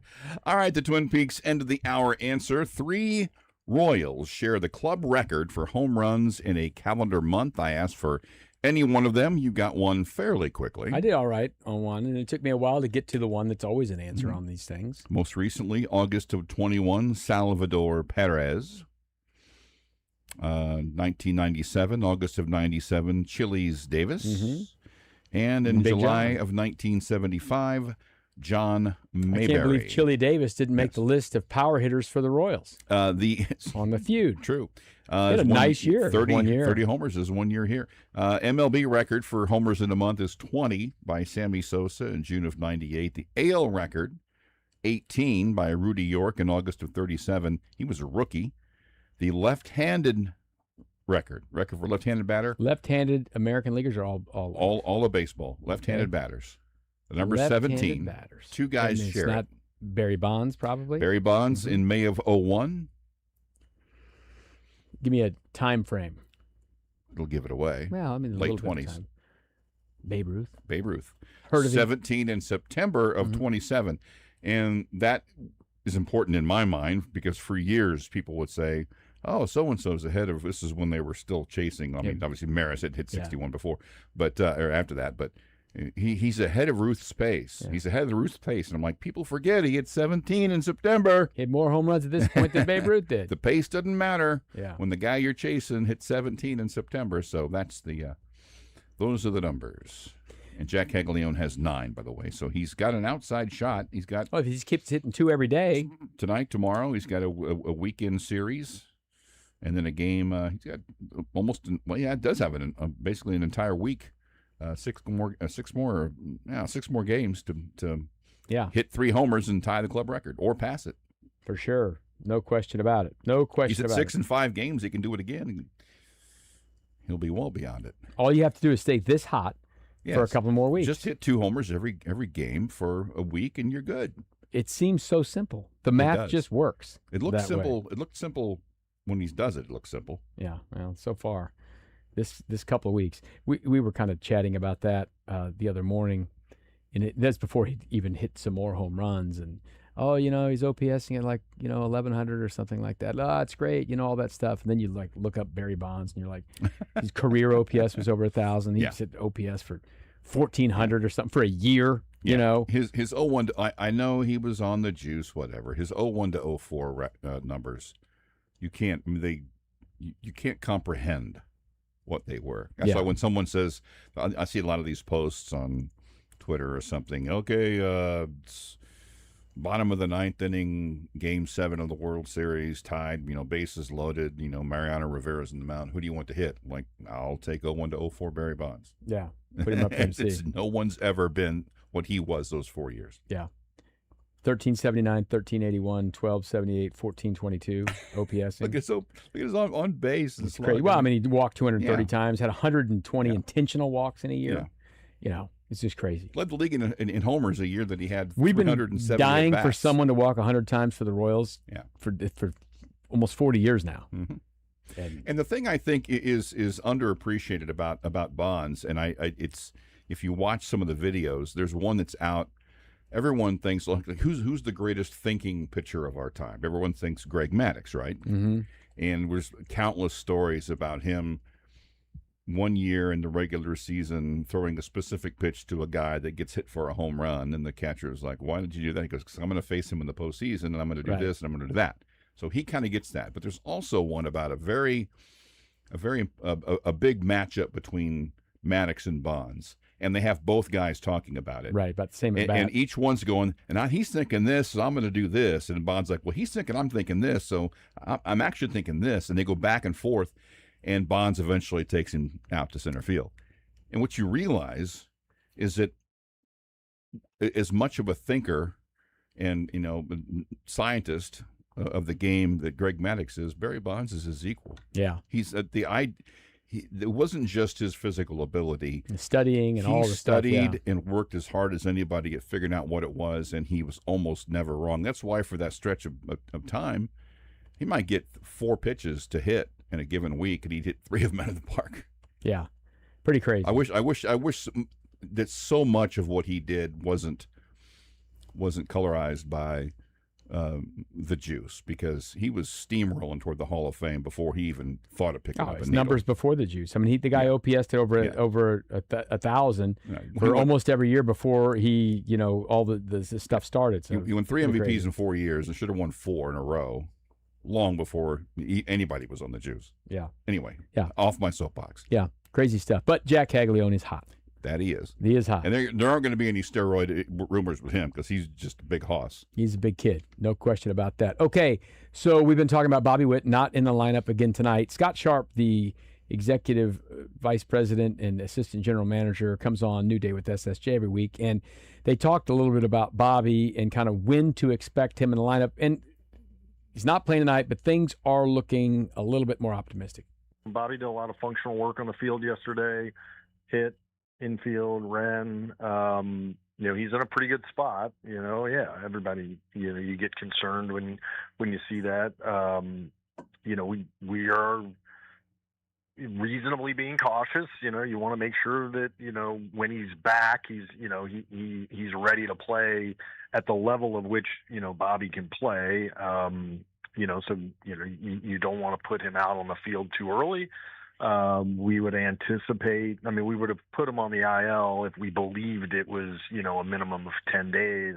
We don't believe that, which would probably line him up to be back, either towards the end of this series or at some point in Chicago. So he's tracking that way. He looked really good, yesterday, but again, he's not in a game situation where he's got to, do certain pivots or run certain ways or accelerate, maybe unexpectedly as you do in sort of a practice setting. So we're going to give him a little bit more time. Give him a little time and kind of see where it goes. But you heard him say it there late this series. He's talking about the series now. He's not playing tonight. So maybe tomorrow, maybe. Yeah. And that would give him, if he goes tomorrow, he would have a little more time between that game and the next game in Chicago, because it's an early game, but they are flying, all that stuff. But it better end up being before the end of the Chicago series, or he should have been on the injured list. Yeah. Because that's going to be your 10 days. He played on Thursday, and that's going to be there. But I think they feel like he's going to play this weekend, so they've been playing down. Yeah, and I think even if they didn't, even if he plays on Thursday, I think they made a calculated gamble that he'd be back by now, and he hasn't. And to this point, I think I'm safe to say that it was the wrong move, but they gambled on it. They took a chance that he'd be ready to go in a couple of days, and he wasn't. So the best thing it could be is that he gets back before that time is up. But it still will be in my mind that you don't want to play. This is a team that can't. If you care about this year, this is a team that can't play down a guy for a week. It's worked. They've been able to overcome it. I don't mean it's worked, because it's worked means, hey, it was the right move. They've been able to win despite it. But if you just told them on Thursday when he's hurt, are we going to make a move or not? When's he going to play? Not till next week. If they'd have thought he'd be out for the rest of the Cardinals series and all of the Rays series, I don't think they would have decided to keep him on the roster. They probably would have IL'd him. Yeah, that's my guess. But we'll see. I think he'll play this weekend, and it'll be just what it's been. And so far, so good. Now we'll see what happens tonight and tomorrow. But even if they lose tonight and tomorrow, they're still over 500, which they're not over 500 in the season. No. While keeping him around the team, but not on the list. But that's Scott Sharp there. One more from Scott today, and this is not as good. And this is still a murky thing going on right now with what we're hearing about Cole Reagans. But I've not been optimistic about Cole Reagans ever since he came out of the game and he felt this weird thing behind his elbow. Then they rested him, and then now they're talking about surgery. Here's that update from Scott Sharp on Cole Reagans. Yeah, it's unfortunate. I feel obviously bad for Cole, who's gone through this before. We're still trying to line everything up with the proper surgeons and the timing of it. We don't know exactly when the surgery is going to occur, and then with some of these things, you got to get in to the actual arm and figure out exactly all of the things that are going on before you determine what you're exactly fixing. So, I think we don't have a full understanding of exactly what the surgery will be until, the surgeon gets in there and figures out what he needs to do. But it's unfortunate for Cole. It's unfortunate for us. But, the hope is he comes back, he rehabs, and, he's ready to go, at some point next year. And, we have full faith that, we'll get him back next year. It's just it's unfortunate. You feel terrible for the team, but you feel even worse for Cole, because you know how bad he wants to pitch and perform, and it's something that he's battled throughout his career, and you just feel for athletes that continue to go through that. And like you said, you don't know. This is something where you don't know the full extent until you get in there in the surgery. But this isn't something where he could come back at the end of the year. This is, next year. We don't anticipate that. Okay. I mean, I don't. I think that would be if something like that were to occur, I think we would be very much surprised. Got it. Mark him off. Yeah, he ain't pitching this year. Yeah, and that did not sound. I mean, I'm trying to. They sound like they don't quite know exactly what's going on. True, and I'm also trying to. I mean, I'm reading into someone that I've never talked to face to face. I don't know what his normal tone of voice is. That sounded like a guy who wasn't terribly optimistic about the future in any way when he said, "We hope to have him back sometime next year." Yeah. What's that mean? Sometime next calendar year, it ends up being or sometime next season? They said initially, I think it was out there when he got pulled out of the game, and it wasn't the Tommy John area of the elbow. It was back kind of behind this valgus or Vegas or whatever. Extension or something whatever like that is. But this is someone who had Tommy John and then had to fix the Tommy John that he had. Yeah. Okay. And it's all. I mean, it's all kind of attached there. I mean, it may be a few inches back behind that tendon, but it's all kind of around there. And it's in every single. Most of us probably saw this coming and should have if we didn't. Like every single time they would say, all right, he's going to try something. Oh, setback. Yep. There was a setback at every single station. So not surprising at all that he's shut down for the year and maybe beyond that. Yeah, and that's the really, it was a good trade. Yeah. Okay, because they end up trading Chapman, right? And they all-star. He all-star won nothing games in the postseason. The postseason. Yes. With this player. And he won in the postseason with the dominant game in Baltimore. But, he's just the way he throws and just whatever is going on in his elbow, it's just not going to I don't think it's going to work long term, and that's too bad for him. It is. Okay, I feel bad for him about that. I don't feel as bad for the Royals because the Royals, they had signed Chapman and they signed him to trade him, and they got something out of this here. It's not like they've gone and given Cole Reagans a 7-year, $160 million deal or something like that. This is all happening in that part of your career where you're not making those decisions on these guys. And that happens. I mean, just go get on Google Images and say, right pitcher, throwing motion, and just see what the elbow does. That's an unbelievably unnatural thing. And some pitchers can do it repetitively for a number of years, and they don't really ever have a problem. But that's always any pitcher's like, oh, when's that going to snap? Because it's just the body's not made to do that. Mm-hmm. And any pitcher you would think that's why the old pitchers are going to get hurt. Well, how? Well, because they do that. 85 times every 5 days. How you throw, what you throw, all those kind of things. But I've never seen a pitcher's release and going, that looks pretty stress-free. Yeah. And Reagans was a guy who, when he was in the Ranger system, he was hovering around the low to mid-90s. He comes over here. He's up there near triple digits most of the time. I mean, it's easy to see why he took that 3-year deal to buy out his arbitration. Yep, absolutely. And I mean, we said it before, to get the ball to go 95 miles an hour, your hand has to go 95 miles an hour or more. Hard to get your hand to go 95 miles an hour unless you do that, make that motion. And I mean, there's nobody that I look at and go, he's going to be good. Mizorowski probably get hurt. Paul Skeens probably get hurt. Looks like easy power, but.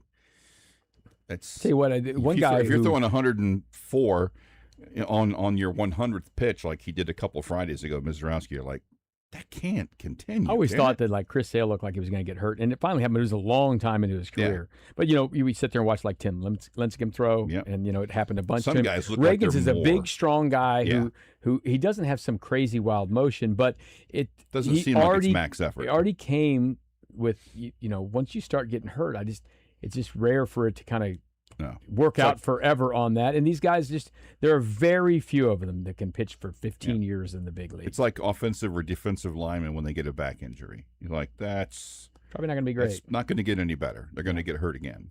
So we'll see what happens, but that doesn't bad. sound like great news. And this was happening last year. We thought, the Royals have all this pitching, and then all of a sudden they didn't, and they had to make some moves. And then coming into training, spring training, we're like, well, look at all these guys to choose from.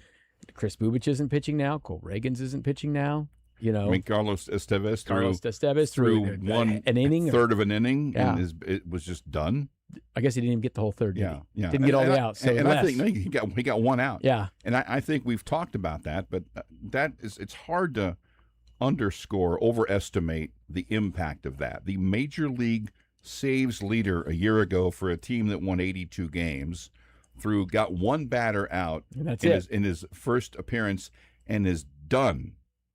The ripple effect from that injury has been so far-reaching. It's not surprising they have as many blown saves and blown leads as they've had this season. There's no plan that really successfully counteracts losing your number one closer, and they've done pretty. I mean, night. Listen, Waka, Lugo, and Cameron. Besides Lugo getting hit in the head with the ball, they've pretty much been out there most every time. That's pretty good. If you get 3 of your 5 guys who can make almost every start, that's a pretty good place to start. And they've been okay, but then it's just been who can throw. Is it Reagans? Is it Bubic? Is it Kolek's going to throw? And sometimes he looks great, and sometimes he gives up 9 runs. I mean, their injuries have been better in the rotation this year than a year ago. A year ago, everyone who was in the opening week rotation spent some extended stretch on the injured list. And at one point, I think there were like 15 or 16, maybe even more than that, consecutive games, which 3 of the 5 were on the injured list at the exact same time. Yeah. That they won 82 games last year is just ridiculous. That's one of the reasons why I get so angry when I hear people talking about how Matt Quatraro can't handle a pitching staff. I'm like, he won 82 with that last year. Avila started 6 games this year. Who else started? Bailey Falter started a game. He's not going to start another one. He's gone now. Yeah. And of course, Mitch Spence. Who could forget the time that Mitch Spence came up here? I can. He pitched the opener. Was it last week? He went the Monday game. One of these. Yeah. Where they went Mitch Spence, and then it was like someone good, and then Avila, who actually was better than we would have expected. So he's going tonight, right? 1, 2, 3. That last year, so 9 guys have started this year. Last year, 9, 10, 11 guys started. I'll take the over on 11 this year because it's June 24th and they're at 9. Yeah. So there's going to be more than that. So this is going to be, I think, maybe not, but 11 guys last year. I think 9 this year, and let me go back to 24. Considerably less than 24 was my guess. Yeah, that was a crazy year when almost nobody got hurt in the rotation. Yeah, now there's probably still gonna be some wacky start. But not many. 5, 6, 7, 8, 9 guys started games that year. How many started more than 5? Well, just 6 of them because Lorenzen got 6, and there were a couple little weird spot starts. Daniel Lynch started a few. And then it was Lugo, Reagan, Singer, Waka, Marsh. Had 5 guys start 25 games, and 3 of them started 32. Yeah, that's just ridiculous. Doesn't happen. It's a great recipe, but it's not repeatable. No, it's just not very repeatable. 4 guys with 29 starts that year. You're looking at that's 05 White Sox territory there. That'll get you going places. We should have expected a little bit of a regression, and you said the next year it was. They still had 5 guys with 20. Not bad, but then it just this year. No, I think they're going to get 3 with 20. Yeah, I think, assuming everything goes all right.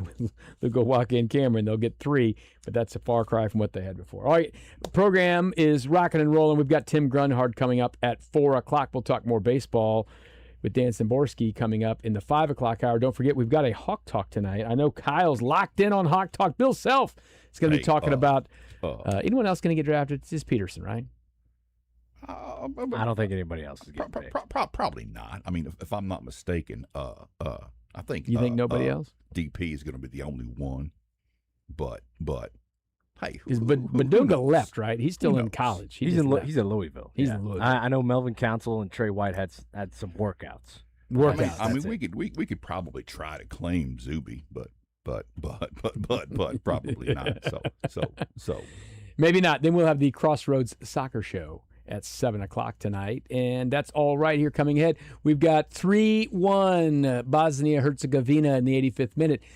Canada got one back, so it's only 2-1. They're down now to Switzerland, and they are desperately trying to score another one. We'll see how that goes as we are on group stage match day 3. So we've got the games happening at the same time now in all these groups. Plenty more soccer still to come. I need a goal out of Canada to get my draw, to get my parlay going right now, Kyle. I picked all 6 games in a little fun little parlay, and I'm looking good in Bosnia, but I felt I had a draw in Canada. Get me a goal, late goal, Canada. Get me a draw and get me going right now.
Welcome back into the program. Just about got my equalizer from Canada. Great save by the Swiss goalkeeper. We're down to what they call this to the death.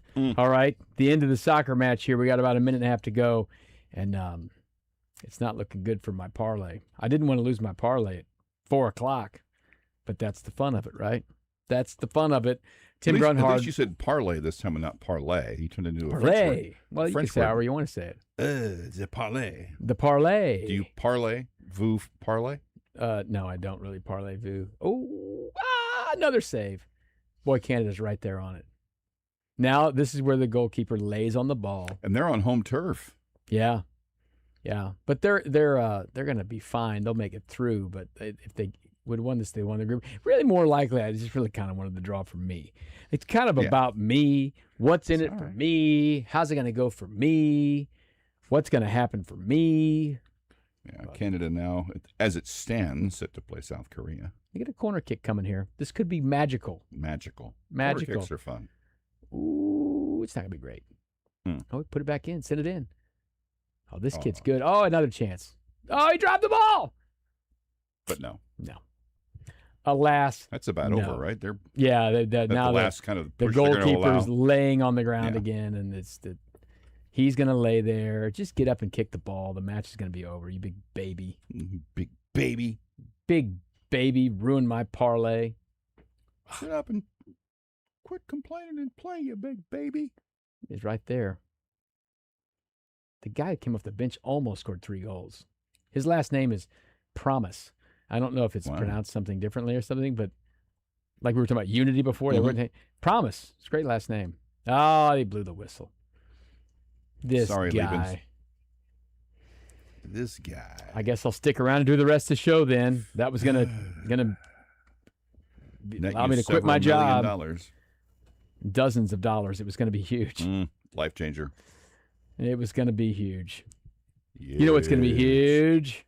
Tim Grunhard appearing here on the program. He's not himself. He is so little now.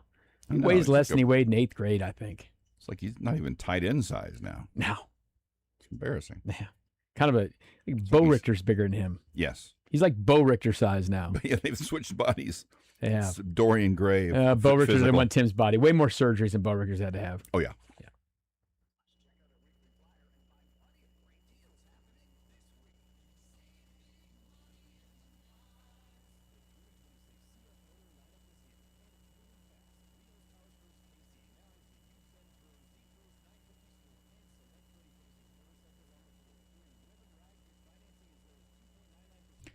All right, the Mosi Tutupu Award goes to the best special teams player in college football, at least it did.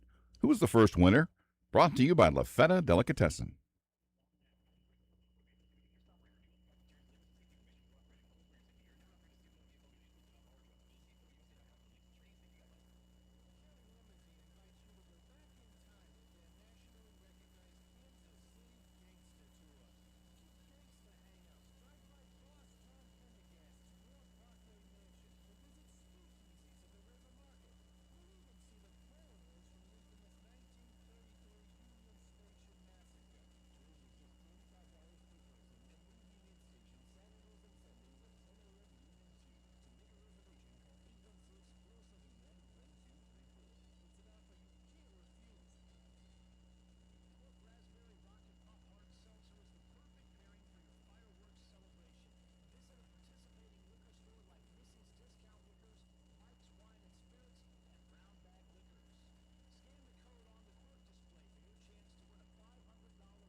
player, coach, pain in the ass. He's done it all on the gridiron from South Bend to Arrowhead. From football on the radio, back to football, then more radio, then a little more football, and now radio again. It's Chiefs Hall of Famer Tim Grunhard on the program. Brought to you by The Plumbing Pro. When you really need a plumber, the one to know is The Plumbing Pro. Visit them online at theplumbingpro.com. Welcome back into the program. I'm Todd Leabo in for Soren Petro. Today and tomorrow, Jack Johnson will be in on Friday as Petro. I don't know if he's going to a World Cup match or not. I mean, he doesn't know. He's going to visit a friend to watch the World Cup, but will he watch the match in person? I told him, you're going all the way to New York to hang out with the Germans. Go watch a match. Anyway, Tim Grunhard is joining us now and to talk a little, whatever we want to talk about. We're going to talk football with Timmy, but, you know, it's the summertime. So we'll talk about whatever we want to talk about with Timmy. How you doing, Timmy? I'm doing great. Yeah, I just got a call from the Chiefs, and they asked me if I wanted to go to the match on Thursday to sit in the FIFA suite. You should go. That was pretty cool. I can't. I'm down here in the Southern Command Center in Florida, right. but I have been watching. I'm not a huge soccer fan, but I think we talked about it a little bit last week with Soren. And, you know, when the World Cup is around, especially here in the United States, you know, I'm going to watch. To me, it's kind of like, you know, the must-see TV, you know, like the Olympics and of course, you know, hockey playoffs and, you know, basketball playoffs, the NCAA tournament. These are the things you got to watch, and I've been enjoying it. I really have. Yeah, for me, it's like the kind of perfect time of the year because baseball's going on, but there's not much else happening. And you tell me sometimes there's a game on at 11 in the morning, and then maybe one at noon, maybe one at 2 o'clock, and I'm just sitting here at work, and I got something that's happening. I'm down. Yeah. You know, count me in. Something I could maybe put a little single game parlay on for a little fun. I'm in. I think it's been very fun so far. It's too bad you can't be here tomorrow because that's going to be a scene. We got the Netherlands in town. All right. Now you've seen some videos of the Orange Army, they call it. They're going to be marching from the P&L down Grand like a Chiefs parade or a Royals parade.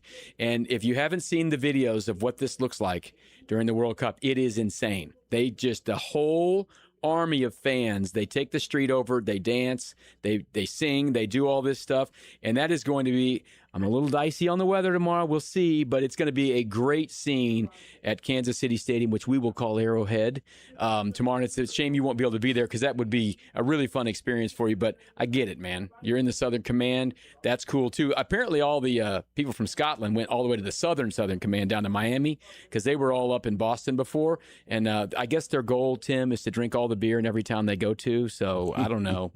People are having fun in America. That's what I love to see. All of your beer. All of the beer. And bacon. Poured in some pint glasses. But I love when America's getting a good spotlight. It's great.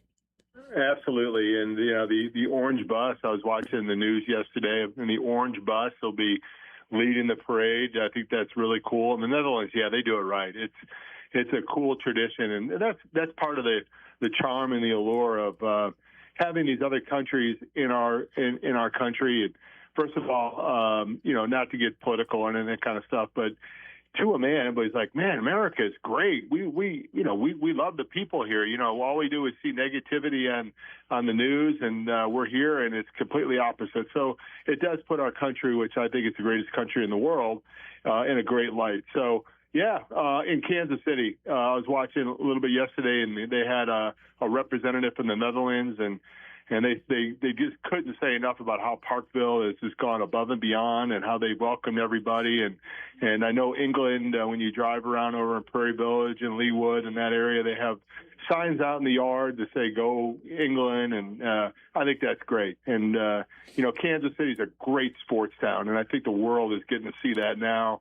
Really proud of the organization and the turnout and the hospitality that Kansas City has shown. So great job to Kansas City. Right, and this has been a long time coming, right? When you talked to Clark Hunt about like they were standing on the field, the World Cup was here when you were a Chiefs player back in 1994, and Lamar really wanted to have games at Arrowhead Stadium. But it was a much smaller tournament then. They picked other venues, and he passed away in 2006. But we'd be so happy that they have done all the work to make Arrowhead, the right size for FIFA, move the seats, do all this stuff. This has been a long project. Multiple off seasons where they did all this work. They tore the whole field up. They had to change everything. They had to move the seats back. Last year, if you never got down those front rows of the seats on the visitor side, those were where they had already cut the seats out and they put them back in for the football season. And that's the way they'll do right after the season's over or the World Cup is over. They'll put them back in and be ready to go with that. So this has not been this, let's just go play soccer on your football field. They have done so much work. It's a lot of work. Absolutely. I was, maybe about 3 or 4 years ago when it was announced that Kansas City was going to get, a venue and Arrowhead was going to be the place where they played. I was on the sideline talking to one of the grounds crew guys, and he talked about this, and they're coming in and they're taking out everything. The grass, I'm sure everybody knows this, but if you don't, they tear the grass up and they put their own kind of blend of grass on the field. And so it's consistent for everybody. So they did that with every stadium. So you can imagine what that project was like going to every stadium and changing up the field so that it would be compliant for FIFA. And I said, well, what are they going to do with the grass out there? Because the grass is great. I said, why don't they just leave that at Arrowhead? He's like, nope, they come in and they tear that up. So that grass that you see out there for the soccer will not be the same grass that they play on in the fall. So it's a huge project. And, FIFA is all about, listen, there's good and bad with FIFA. We get it. Yeah. But they have their ways of doing things, and money is no option because they spend a ton of money to get those stadiums. The Kansas City Chiefs or Kansas City did not pay for a lot of those adjustments that were made at Arrowhead, so FIFA paid for it all. So and the field looks great. It really looks cool, and looking forward to watching a couple more matches there. And it's great that Kansas City has a big one coming up on Thursday. Well, a guy I really love as a player and seemingly as a really good guy. Fortunately, he's lost 2 Super Bowls to the Chiefs. George Kittle, the fine tight end for the 49ers, said yesterday, I think it was on a podcast, he was talking about the grass they have out there at all these places. He goes, oh, so you can put grass down in these things and it's fine? He goes, then why doesn't the NFL do it? Because 90% of the players would prefer to have grass and not the field turf, other than you just don't want to spend the money. It just costs money to maintain it, yeah. He said NFL teams could play on grass fields if owners really gave an S. Mm-hmm. Yeah, and there's a lot of truth to that, but I will tell you that they've made some unbelievable adjustments with some of the turf that they have. I mean, I just think back that, Arrowhead, even though it was a softer, nicer turf when it was AstroTurf back in the day in the early 90s when I started there, you'd go to Philadelphia and play in the old Veteran Stadium, as they call it. What a crap hole that was. And then, of course, when you played out in Oakland, the infields, and San Diego had the infields.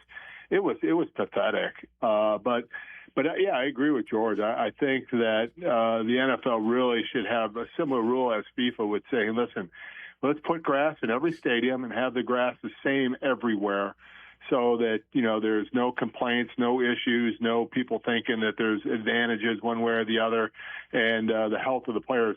The only problem with the grass that FIFA puts in compared to the NFL, they would tear that up in about one game. I mean, that field would be just tore up because that grass is such a fine, tight, short grass that they had the soccer ball rolling on. Can you imagine offensive linemen in their big cleats tearing that stuff up? By the time you got to the second or third week of the season, that the field would be destroyed. But I do agree. I think that the NFL should take a page from FIFA and say, listen, let's just have one consistent, blend of grass that we use in every stadium, and let's make sure it's the best for the players' health and, for the integrity of the game. So, yeah, there's something to that, Kurtis, and George is right. I mean, it would really help out as a guy sitting here with 4 replacement parts in my body from playing on the crappy turf all around.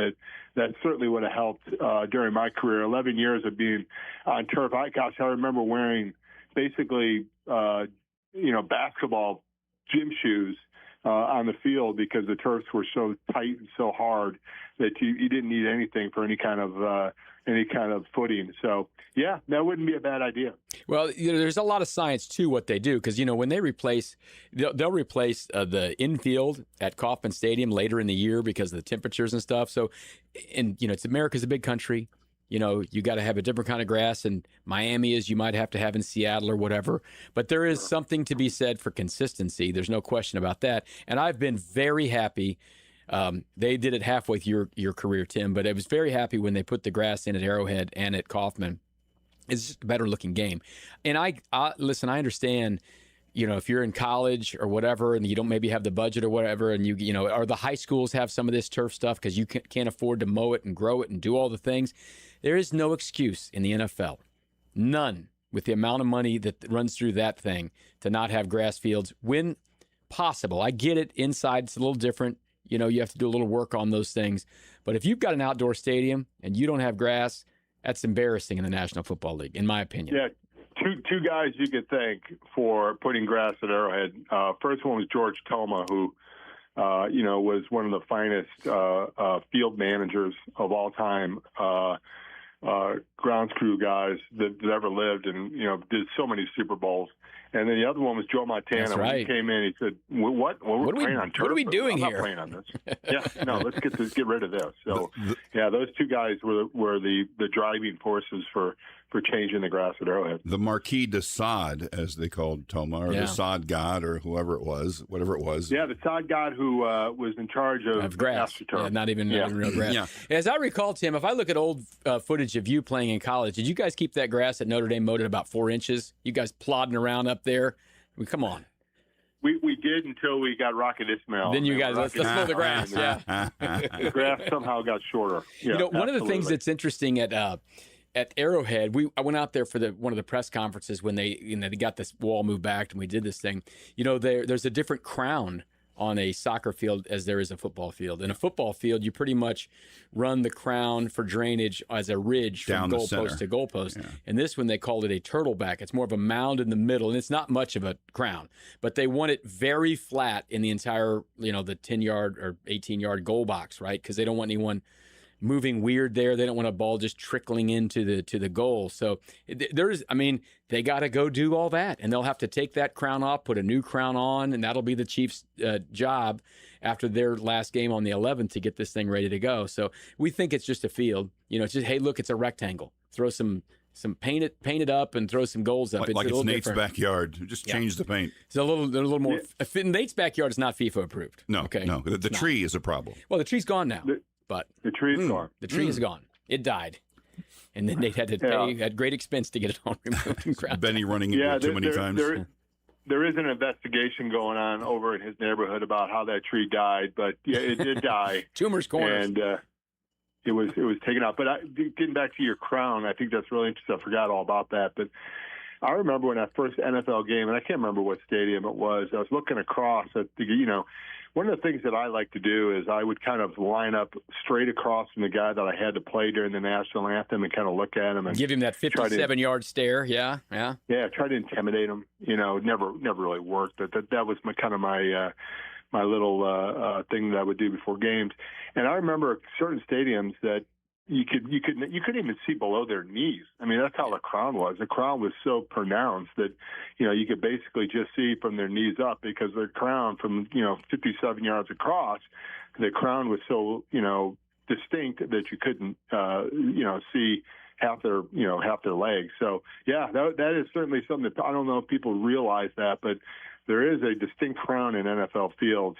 And has a lot to do with the hashes, why the hashes are where they're at compared to college football, yada, yada, yada. But, interesting idea from George.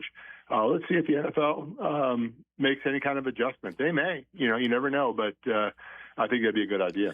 Yeah, now there's so much better technology under the fields with the drainage and all that. Because back in the day, you had to have that crown because otherwise you would just puddle the field up, if you got a heavy rain, and now they're better. I mean, it's still hard. If you get like the game you guys played in against Seattle in 98. I mean, no matter what your drainage system was, you were in trouble that night with 4 inches of rain or whatever in an hour. But most of these fields can take quite a bit of rain now and get it all drained through without having a crazy crown on them and getting huge puddles. But you can have those moments like slopping around like you guys were in that game against Seattle, which was certainly memorable.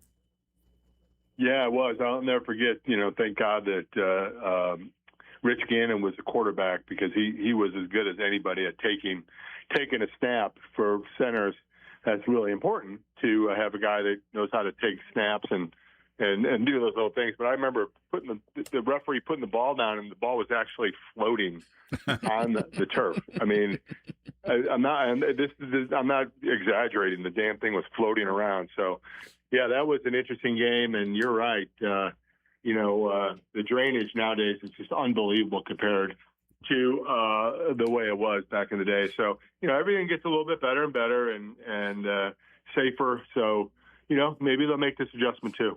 The shot of Derek Thomas sitting there on the field, and it looks like he's in the middle of a car wash. Surprised he didn't float away. That's true. I mean, just that shot, you're like, what is happening there? Yeah, that was an amazing game. I'll never forget that one. And watching the waterfall of rain coming down. I know there's a lot of people who were at that game that are listening to the show, and they're thinking back about, the crazy thing is that nobody left. I mean, the place was still packed.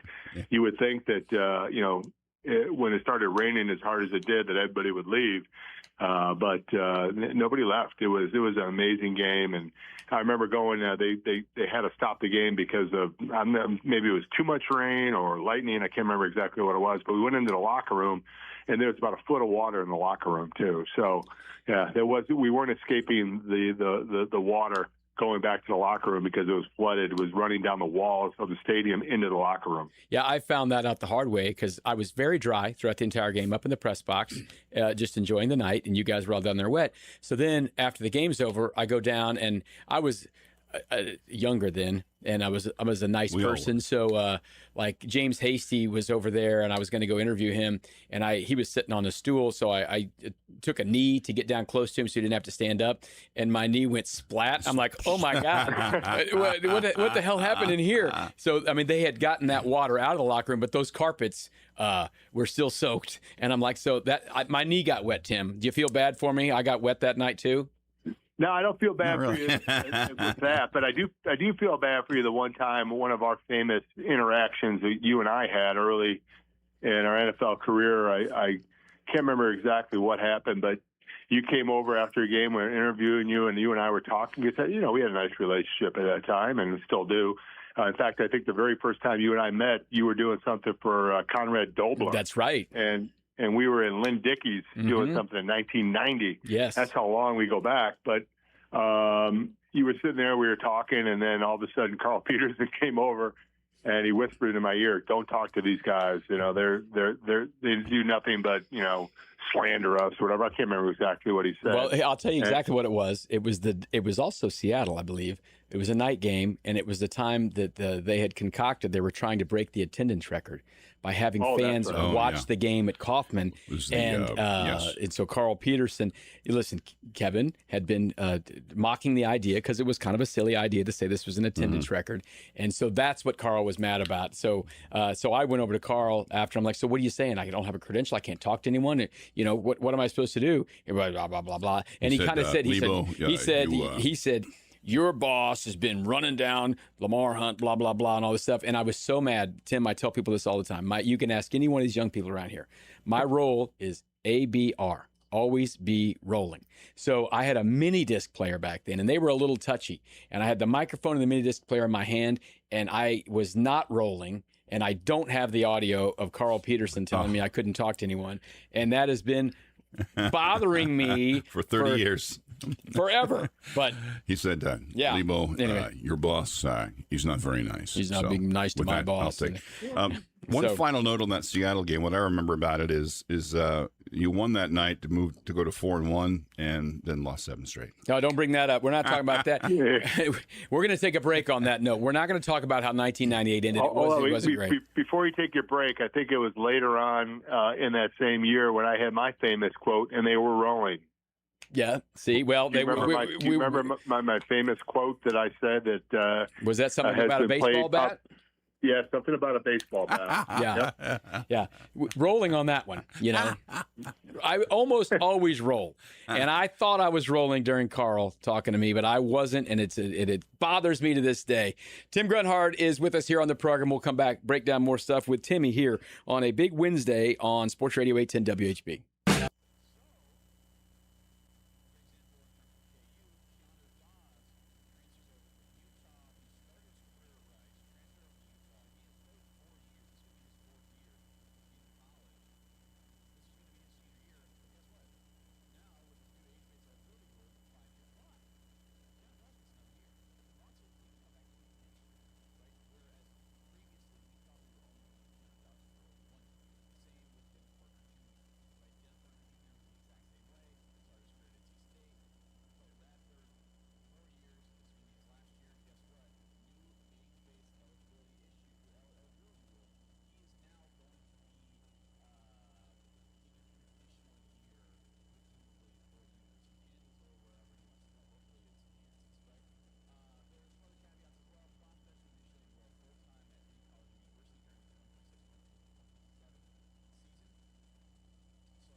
I always give you that message before you go on vacation to be smart, don't do anything dumb. But what now are people like football players doing to kind of show up in shape during this like month and a half off before they get to camp? How important is that to not let yourself go a little bit? Yeah, it's really important. And listen, you got to have some time off. I think they have more time off than we had. I believe that we kind of ended in the end of June and then basically had about 2 to 3 weeks off over the 4th of July and then kind of reported to camp in the middle of July back in the day. But it's really important. And I've talked to some of the guys about this period of kind of the dead period and what they do. And most of the guys will go in, 3 or 4 days a week and go into the weight room and kind of try to keep what they put on during the off season and during the OTAs and during the workout sessions they've had, basically all spring and in the early summer. So they'll continue to do some working out.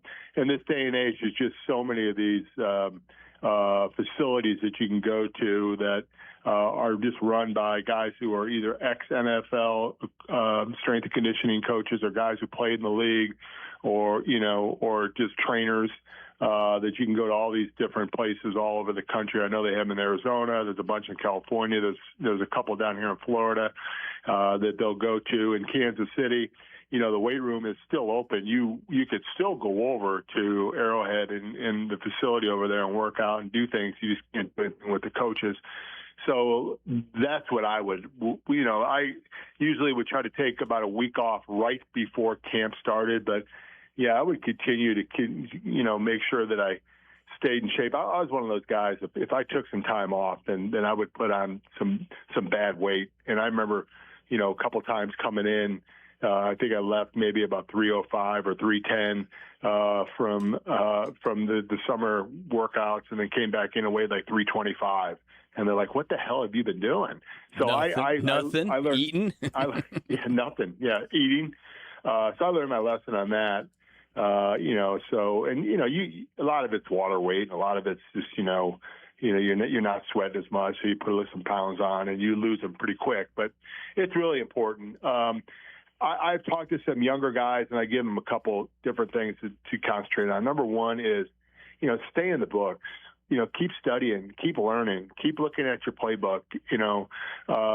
Look at the installation packages that you had. So, basically when you start out in OTAs, I can't remember, it's like 3 or 4 weeks, whatever, but there's an installation package that goes in each week, and that's kind of what the pattern that they follow when they go to training camp. So, restart that installation package and, continue to study. So when you get out there that you haven't forgotten anything or you're mentally ready to go, I think that's the most important thing. A lot of guys will take some time off and we'll look at the playbook, and then all of a sudden, just part of the natural progression is you forget some things or you're not quite ready for certain situations that'll present itself in training camp. So the number one thing is, hey, continue to study. And number two is, even if it's not weights, give your body some time to kind of rest and relax and the muscles to it, but continue to do your cardio, continue to do your running and your elliptical and your biking and all that kind of stuff, because, you just got to stay in shape and obviously you're not going to be in the kind of playing shape that you were when you left the OTAs, but you want to be as close as you can when you get to training camp. And the great ones do that. And that's what I always tell young guys to do is, one, be mentally prepared and continue to mentally prepare for the season when you're off. And number two is, mix in about 45 minutes to an hour of cardio, at least 5 or 6 days a week. You can take a day off or two, but, continue to do that. And you made a great point about, dead time. A lot of times guys will kind of let their hair down. And when I was coaching college at KU for the 3 years I was there, the one thing that really scared me was all of a sudden the guys were gone and then you had no control, and then you're just hoping and praying they don't do anything stupid and get themselves in trouble and get themselves suspended or get themselves hurt or put themselves in a position where they maybe, can't participate in training camp in the beginning, and that kills you. So, that's the thing that coaches worry about. When the mice are away, the cattle play, or when the cat's away, the mice will play. And that's one of the things that you have to just continue to make sure that your guys are doing the right things, or if you're the player, make sure you're doing the right things. Don't make any dumb mistakes. We saw it a couple of years ago with Rashid Rice in the offseason. All of a sudden, he gets himself in trouble and gets, self-suspended, and you just can't have those kind of things. So, make sure you're making good decisions, both football-wise and off the field-wise, because, it's such a fast career. You just don't want to blow anything and put yourself behind the 8 ball. Tim, you've seen enough of these Andy Reid camps and OTAs and things like that. It's going to be a different deal in St. Joe than it's been without the pads on and all that.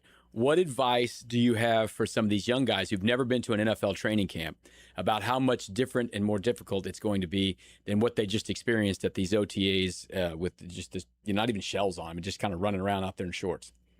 Yeah, no, it is a mentally draining process, and more than anything else, physically you get beat up, and you're tired, and you have a couple of practices a day and meetings all night. You basically get back to your dorm room at 10 o'clock and lights are out at 11 o'clock, and you wake up the next morning at 6 and start the whole thing over, kind of like a Groundhog Day where it's just over and over the same thing. So a lot of times mentally, guys get just tired mentally, and you just can't have that because, training camp is a microcosm of a game.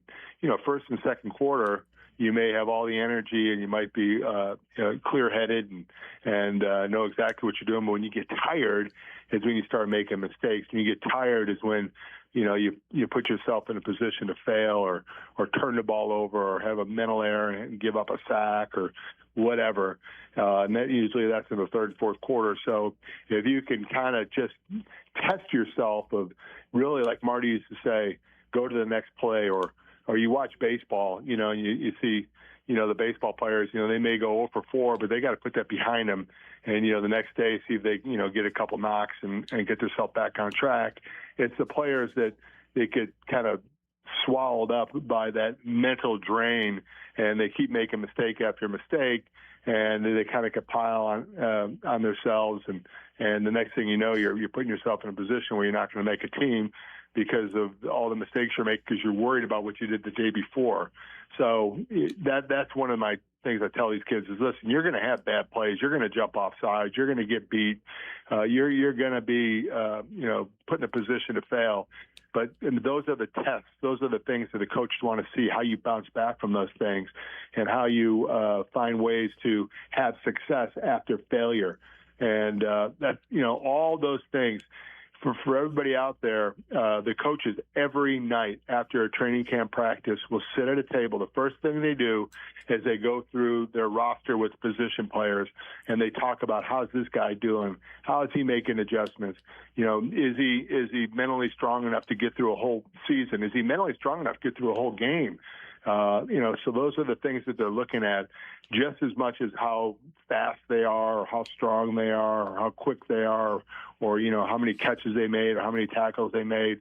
They want to see if these guys can make the adjustment after failure, because you're going to have failure in a game, especially in an NFL game. Everybody's good. In college football, you may go a whole game against a guy that, you can handle and it's not that big of a deal. And heck, practice was harder than the guy you're going against. But in the NFL, that doesn't happen. You're going to fail.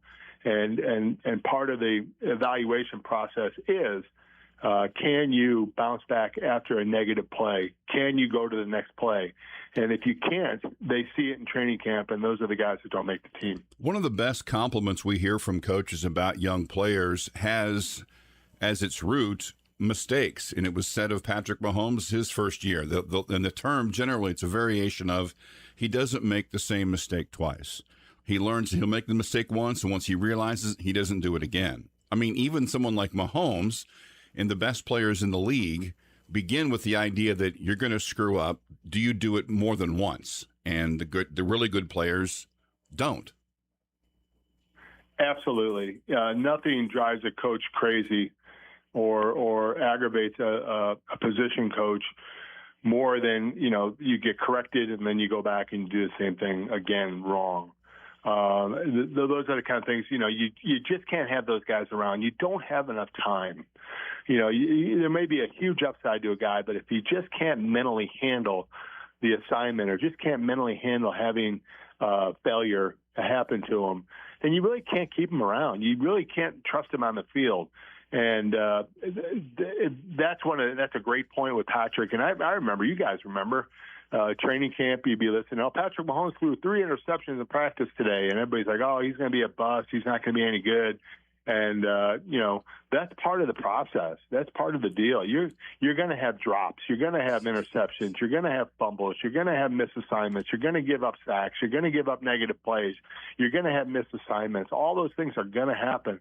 But how do you bounce back from those? And the bounce back has to be that you can make physical mistakes. Physical mistakes happen on an NFL football field. But mental mistakes, you just can't have them over and over again, because then it's showing you're mentally weak. And if you're mentally weak, you just can't play in that league. Tim Grunhard is our guest here on the program, and I wanted to ask you a little bit about this Brendan Sorsby situation, the kid who was a football player at Indiana, then Cincinnati, then was going to go to Texas Tech, gambled on his own team while he was at Indiana, started getting paid money in NIL, was going to go to Tech. The word got out. He got an injunction from a judge down in Lubbock to get to play.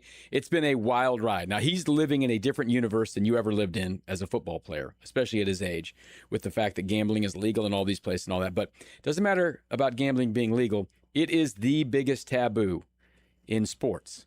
Gambling on your sport, your team. We've seen it in multiple sports, from the Black Sox, Pete Rose. You've kicked people out of the NFL for a year, all this kind of stuff. And the NFL has kind of stood its ground and said, we're not having a supplemental draft. This is a privilege to be here. Just what are your overall thoughts about where we stand right now? Now his attorney says they're going to go after the NFLPA, but he's arguing upstream for sure on trying to make the NFL try to have a supplemental draft to get this one player in the league. I don't think it's going to happen, but just what are your general thoughts about where this thing stands right now and what it means to play in the NFL? And when you were playing, did they talk to you guys about gambling, even though it wasn't a thing that was legal in most places? Absolutely. I was just about to say that, when you had your first team meeting, whether it was in Liberty or whether it was up in River Falls, the first message, the first thing that was said in that first team meeting was about gambling. And it wasn't particularly about players gambling, but being around people that are involved in gambling. Don't share that about injuries. Don't share, your thoughts with somebody that, even if it's your best buddy, about, the game plan and how you think you're going to play in the game or how the team is preparing for the game, because, that's exactly right. It's the biggest taboo, more than anything else. Gambling, it just hurts the integrity of the game. And this young man, he made bad decisions. I don't, it's not that I feel sorry for him, because, he did it to an extreme. It was like $90,000 in gambling. That's crazy. I just can't believe that a guy would do that. And then once again, gambling on your own team. And the NFLPA and the NFL is exactly right. It's a privilege to play in the NFL. If they don't want you to play in the NFL, you can't make them let you play. And I hope that the young man, can find a way to get over this addiction he has of gambling, and maybe have a pro career. But he'll always have that, kind of hanging over his head. And whether teams trust him or don't trust him is really what's going to come down to. And hey, listen, it doesn't matter now. If you look at the Houston Astros from about 6-7 years ago, when they were, told that they were accused of cheating, during the season and the World Series and all that. There's not a game that goes by that Alex Bregman, who plays for the Cubs, doesn't have the cheater chanted to him from the stadium. That's just from the field. That's just the way it is. So he'll always have that hanging over him. And I just don't think teams want to deal with it. They don't want to deal with the issue. They don't want to deal with the problems. And, it's funny because, I think it was one of the playoff games. I can't remember which one it was. Heck, the Chiefs have been in so many of them over the last 10 years. But I was up in a box, visiting in a suite, visiting some people, and Roger Goodell was in there, and it was right around the time, and he actually asked the question. He goes, "What do you think about this gambling that's going on around the country, and how it's going to probably creep into the NFL as far as sponsorships, DraftKings and all the different gambling sites. What do you guys think of it?" And I said, hey, listen, if it's an influx of money for the NFL, they can help out the players and help out the alumni and the older players with different things, then I have no issue with it. But, if you start putting kiosks in the stadiums where people can go gamble at the stadium, which they have some at baseball. I'm not sure if they have them in football yet, but they have some in baseball where you can go and just gamble.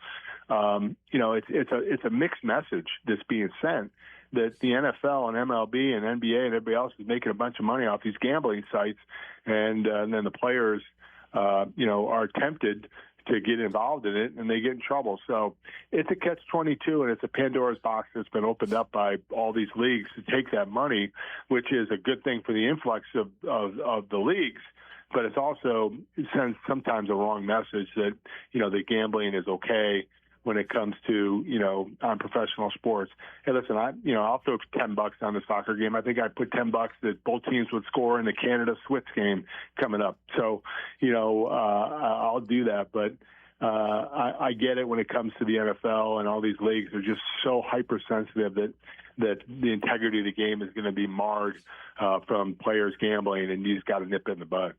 Yeah, from the minute that thing came to light, every move made by him and his team was to do what they could to get him back on the field as quickly as possible because he wanted that money immediately. If he had just said at the time, all right, I shouldn't have done that. That was wrong. I'm going to stop doing this. I'm moving forward. I'm turning over a new leaf, whatever. He would have lost a couple dollars in the interim, but that contrition, that remorse would have served him well down the road. He's done himself much more financial harm by doing what he did for the short end money than he would have if he'd have just said, I'm trying to change. The story's not over yet. We'll see what happens. It's a wild one, though, and it's certainly something that's going to be discussed for years to come. Timmy, we appreciate your time, man. Enjoy your time down in the Southern Command, and we will see you back here in Kansas City soon.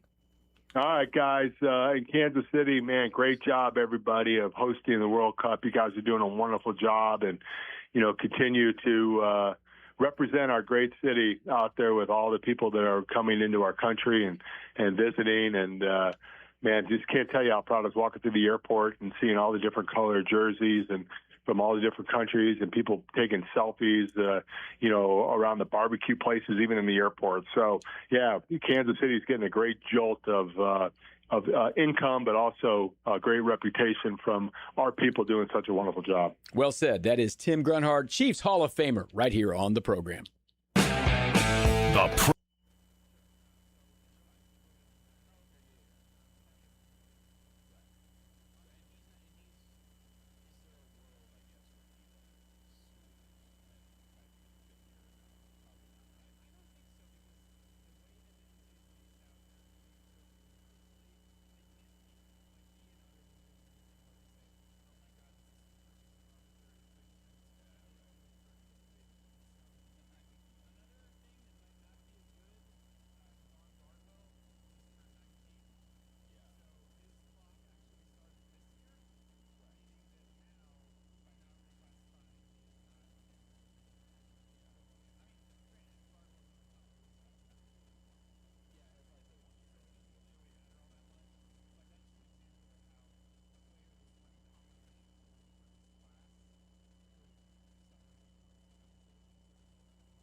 Good to talk to Grunny, always. He's down there in that Southern Command and enjoying it. He should enjoy it. We had our first 2 results of the day, Bosnia and Herzegovina. One place, 2 names. William and Mary. And Herzegovina. Bosnia and Herzegovina beat Qatar, and Canada fell to the Swiss. Coming up, kicking off here in just a little bit, we've got Morocco and Haiti. I like Morocco a lot. I like Brazil to beat Scotland as well. But the Scottish fans, as we were talking about with Grundy, they're ready to go. They're down in Miami sweating and getting sunburned. Ready to rock. And drinking beers. Hell yeah. I saw, and you know, have heard this, the Orange Army is on the way. Mm-hmm. They're on the way. This is going to be a wild scene tomorrow down at the P&L, and starting tonight, too, watching. And be wild as we have another World Cup match here in Kansas City tomorrow at 6 o'clock.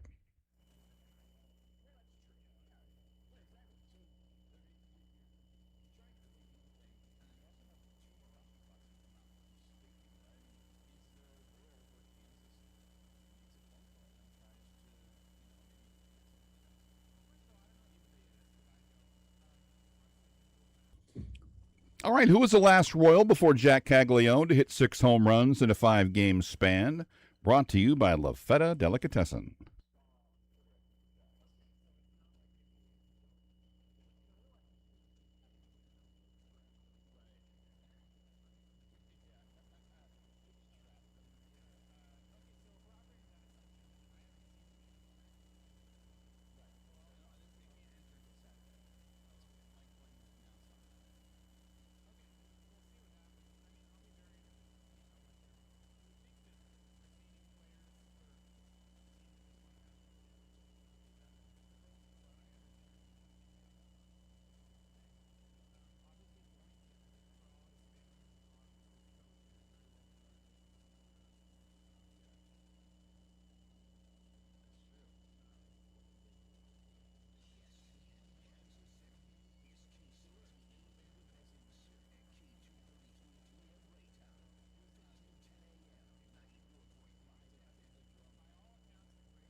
Welcome back into the fourth quarter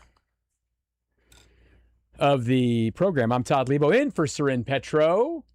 Having some fun. We're going to talk to Dan Szymborski. A little baseball coming up this hour. Royals and Rays in the third game tonight down in Tampa. Beautiful stadium. Oh, so picturesque.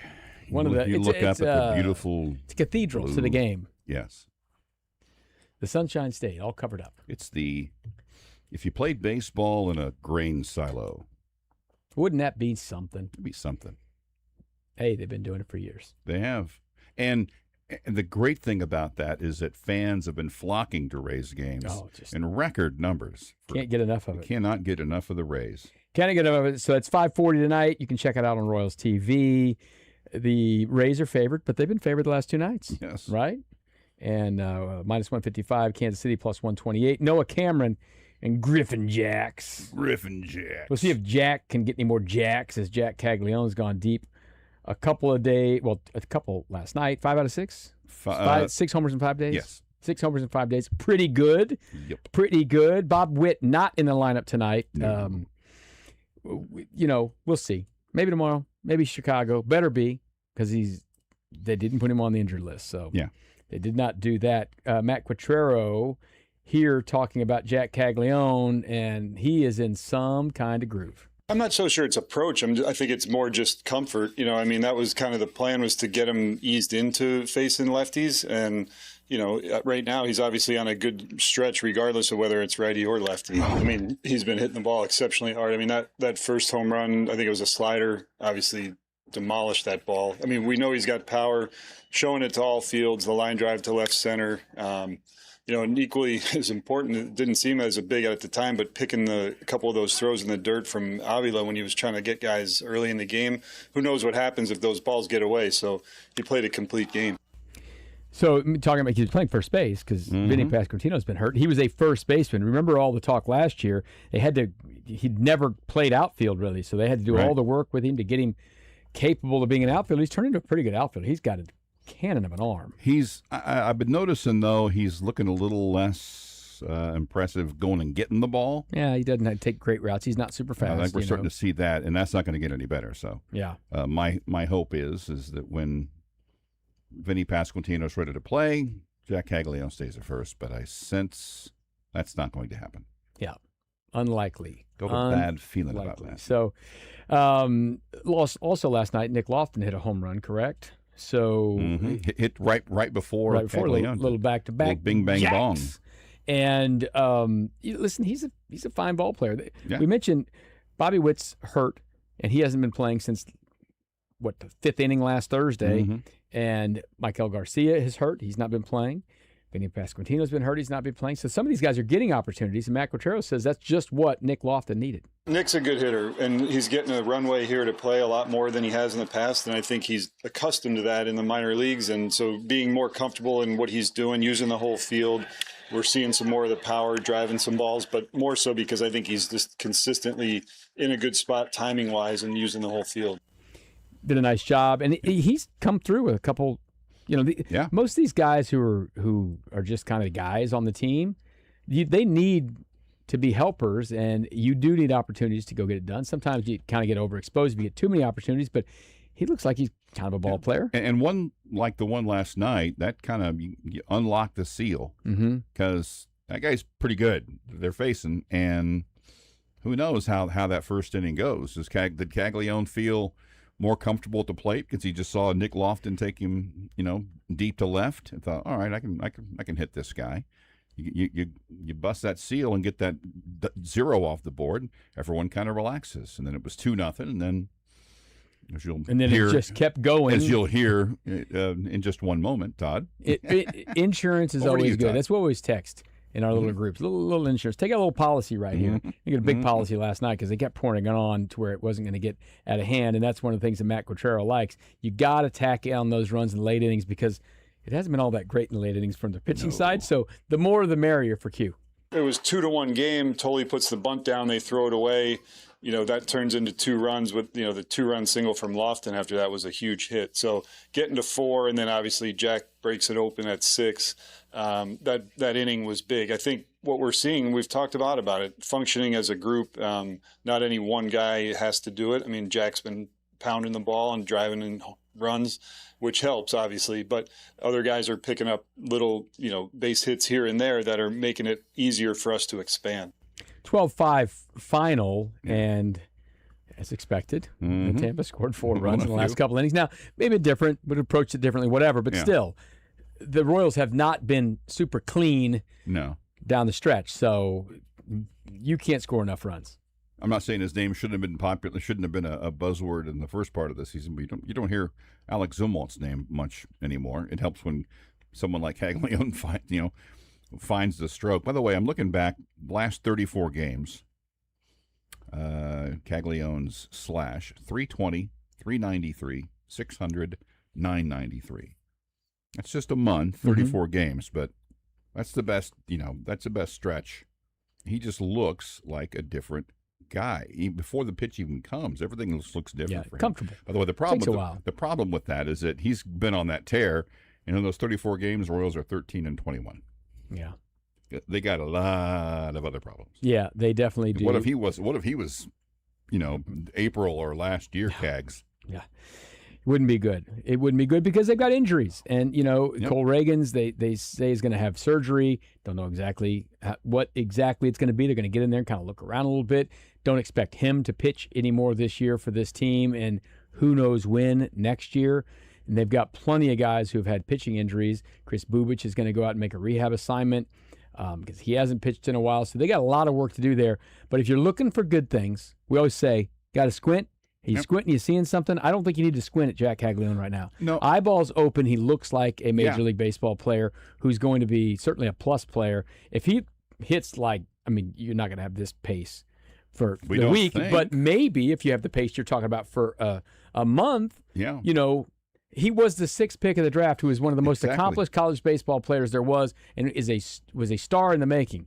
And so you're seeing it now. That's one of the reasons why I have more faith in that continuing.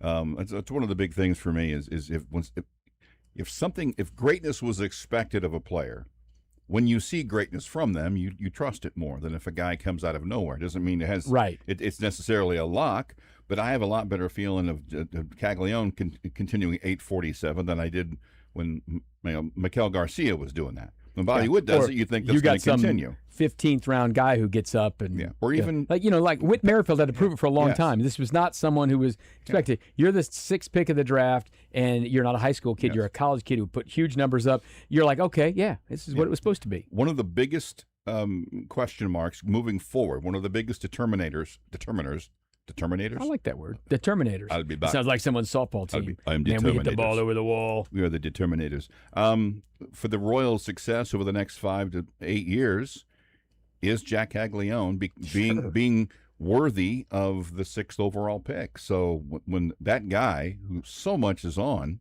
moving forward, is just crushing the ball on a nightly basis, that's a fantastic development in a season that looks like it's just completely lost before the All-Star break.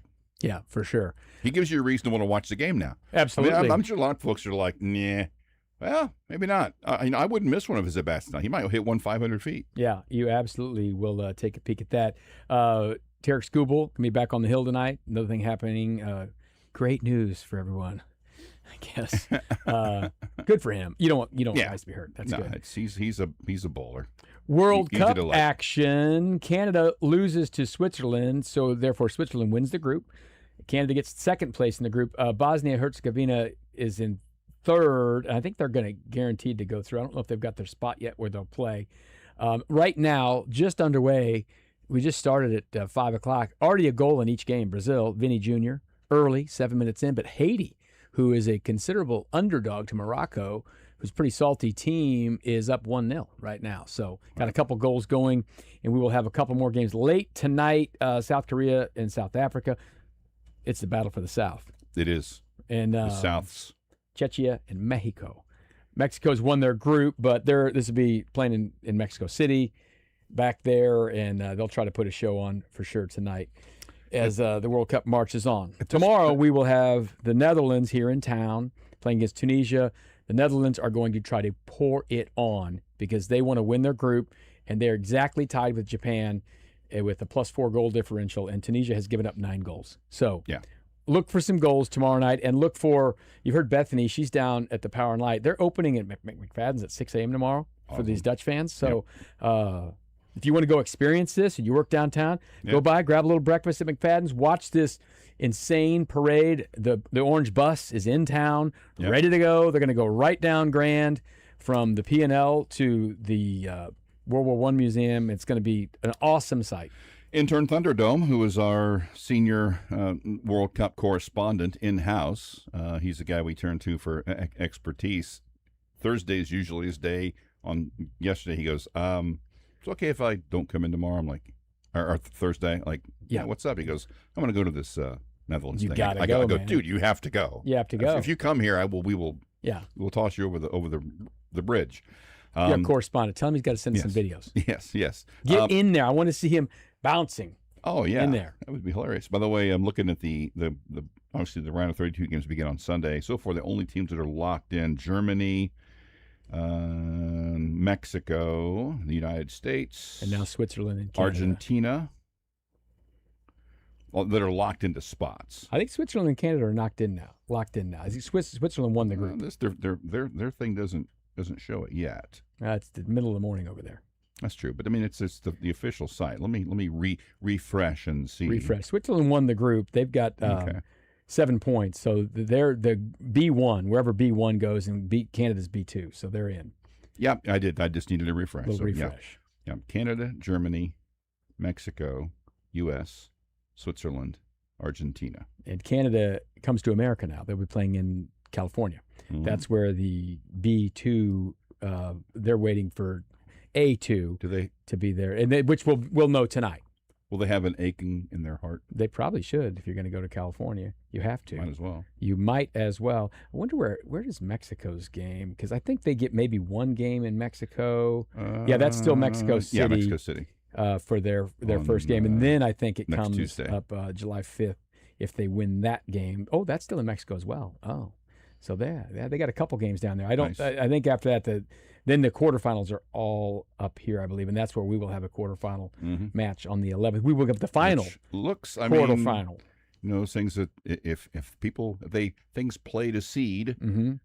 I mean, just can you imagine? As crazy as Messi's hat trick game was. If you get imagine Argentina and Portugal, Messi v Ronaldo. I've done the math on this. The winner Here's goes. What we need. Portugal has to beat Colombia to get into that spot to be the 32 team here and then play through. So Colombia, Portugal's huge for that one.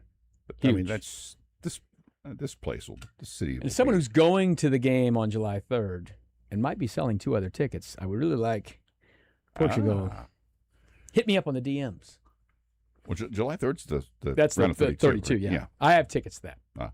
The quarterfinal is on my birthday. Happy birthday to Kurtis. Birthday. I know I'll be doing that. I'm watching that game. I'm very close on that one. I'm working on some things. Working on it. Working some deals.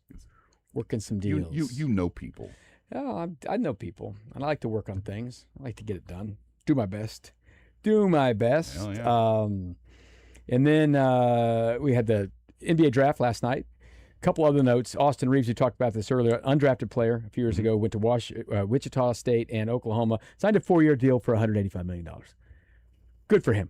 47. Good. 46. Yeah, pretty good for him. Pretty good. And we had a couple local guys. Darren Peterson went number 2. Not a local guy. Not a local guy. He's a local guy. You know. Yeah. Played at Kansas. He spent months in Kansas. Yeah. But Keaton Wagler ends up going number 5. Keaton Wagler was someone who was not getting offered by a lot of people.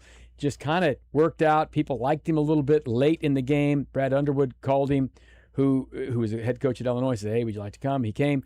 Wasn't even starting beginning of the year, and then ends up in the Final Four. Now he gets picked number 5. Here's Wagler on his wild year.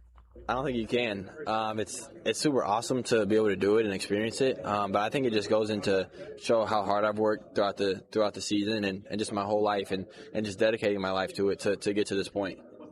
You weren't a starter until mid-December. At what point this season, I don't know if it was Mackey or where, but at what point did you think this was a real possibility to be not just a draft pick, but in the top 5? I mean, definitely Mackey is the one that probably turned most people's heads. But to be a top 5 pick, you got to be one of the best players that there is. And I think I just showed that the whole season. Just each game, giving it my all, and just playing the way that I play each time by making the right play, find the open man and just doing what I do. Mackey was the big game he played at Purdue. Purdue was up ranked number 1 many times. 6 or something like that. Big day for him. So good luck to Wagler as he moves along. Almost enough to make me want to watch like the Clippers. Yeah. Stay up late. Turn the clips on. Turn the clips on. Definitely rooting for him, though. Another hometown kid, Liberty's Bennett Sturts, who we've been talking about for years around here because he played 4 years of college basketball, played a couple years at Northwest Missouri State. He did not win a title up there, but they had won some titles with Ben McCollum. Ben McCollum gets the job at Drake, goes there, succeeds for a year. We weren't going to say that part, Kurtis. Yeah, I'm okay with it. Bennett Sturts came with him, amongst other Bearcats went with him, and then ends up going to Iowa. Had a nice run there in Iowa. Now he gets picked 16th, and he gets traded to Oklahoma City, one of the best franchises. What a wild ride he's been on as well. You really can't. I mean, I thought I was going to be D2 all 4 years of my college career, so I was content with where I was at, but the opportunity presented itself, so I just took it and ran with it. You've met every challenge. What has that been like at each step to know that you had to prove yourself one more time, which you're probably going to have to do again? Yeah, I'm excited to do it again. And just having that chip on my shoulder, the motivation, I'm always going to carry that on me throughout the rest of my career. So every step of the way has been key, and I needed that to be where I'm at today. Northwest Missouri State. Now, he's an Iowa draft pick, but he went to Northwest Missouri State for a couple of years. They sent a release out with the NBA draft picks from Northwest Missouri State. You'll like these. 1984, Vic Coleman, drafted in the 10th round. 10 rounds of the NBA draft right. by the Kansas City Kings. Lord. Not in Kansas City. And there weren't that many teams then. 1960, Gene Jordan, 16th round draft pick. Cincinnati Royals, not a team. I mean, it's a franchise. Yeah. 1950, Al Henningsen, 9th round, Fort Wayne Pistons. So that tells you when you get drafted by the Kansas City Kings, Cincinnati Royals, and Fort Wayne Pistons, is a long time ago since someone affiliated with Northwest got drafted. So congratulations to those guys. Great luck to them in their careers. We're going to take a quick break. We'll come back, talk to a little baseball with Dan Szymborski right here on the program.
Welcome back into the program. Todd Leabo in for Soren Petro today. Kyle Collier's here. Kurtis Seaboldt is here. We're having a fun day today. We've already talked a little soccer, a little football.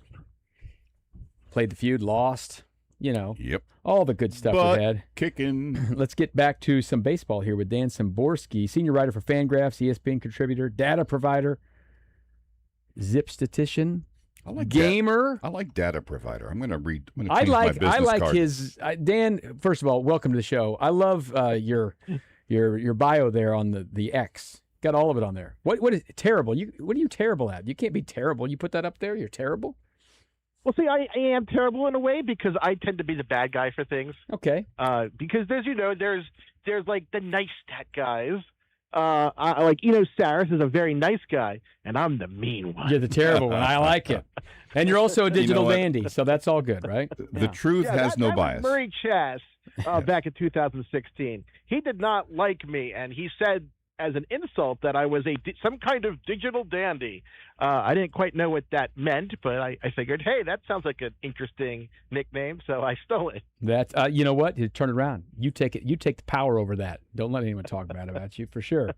All right, Dan. Let's talk a little baseball here. A little Royals. First off, Jack Caglione is someone who people had high hopes for, and he's on a hot streak, a crazy hot streak right now. And these things aren't maybe repeatable for 160 days or something like that. But what do you make of what you're seeing from him right now? Because all of the numbers, whether they're just the raw counting baseball stats or the analytics, they're all great with him right now. Yeah, I'm very positive about him. I was yelling at them to call him up early last year. Didn't quite work out as expected. I picked him again as a breakout pick this year. He's a guy who I'm a big fan of and has shown a lot of progress in the minors. So I'm very fine with him hitting like it is because he looks like a guy who should be hitting like this. So it has been a plus because the Royals have needed that offense. I mean, the question, of course, is it too little too late? Maybe, but there's nothing wrong with what Caglione's done. And I mean, I don't think he's going to have like a 900 OPS when all is said and done, but I think his power is real. As long as he's not whiffing, 40% of the time, I think he'll have a decent batting average, decent-ish at least.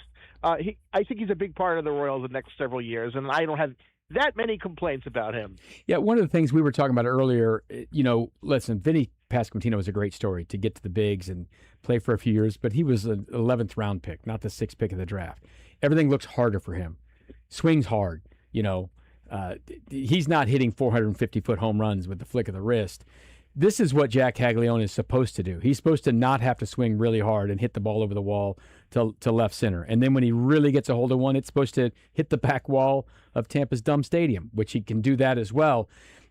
Easy power is not that easy to find, and you don't find many guys as big and strong as him. They just don't have to swing very hard to hit the ball far. No, I think that there's still some potential for him to grow as a player. I don't think he's ever going to be a great defensive player in a corner outfield or anything, but I think there is some hope he can improve. He has made some strides in plate discipline. There's a lot to like, and if Pasquantino is healthy and hits better when he comes back, I mean, there's plenty of room in the lineup for both of them. The Royals are not so stacked where they say, oh, we don't have enough spots in the lineup for all our good hitters. They're not in that position remotely. No, not even close to that. Not a problem. They'll take anyone who can hit. There's no question about that.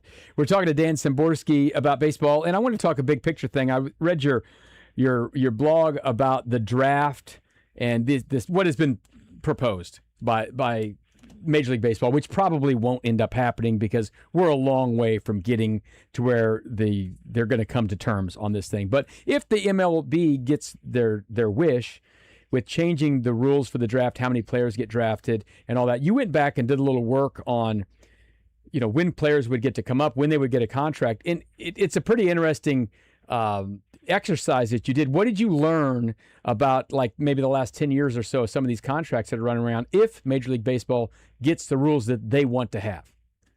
Well, one of the things we've learned in the last 10 to 15 years is that teams are less willing than they used to be to spend big money on players in their 30s unless they're mega superstars like Aaron Judge. And we've seen this increasingly even in the last few years, where there's always been a couple laggers in free agency who don't sign until a few weeks before the start of the season because they didn't get the offers they hoped. And by changing the draft rules, by teams not being able to draft college players until age 20, sign international free agents until 18. Well, it would be draft-free international free agents at this point.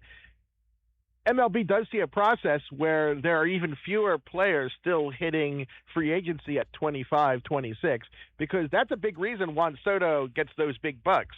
Juan Soto at 30 would still get paid very well, but not anywhere near to the same degree.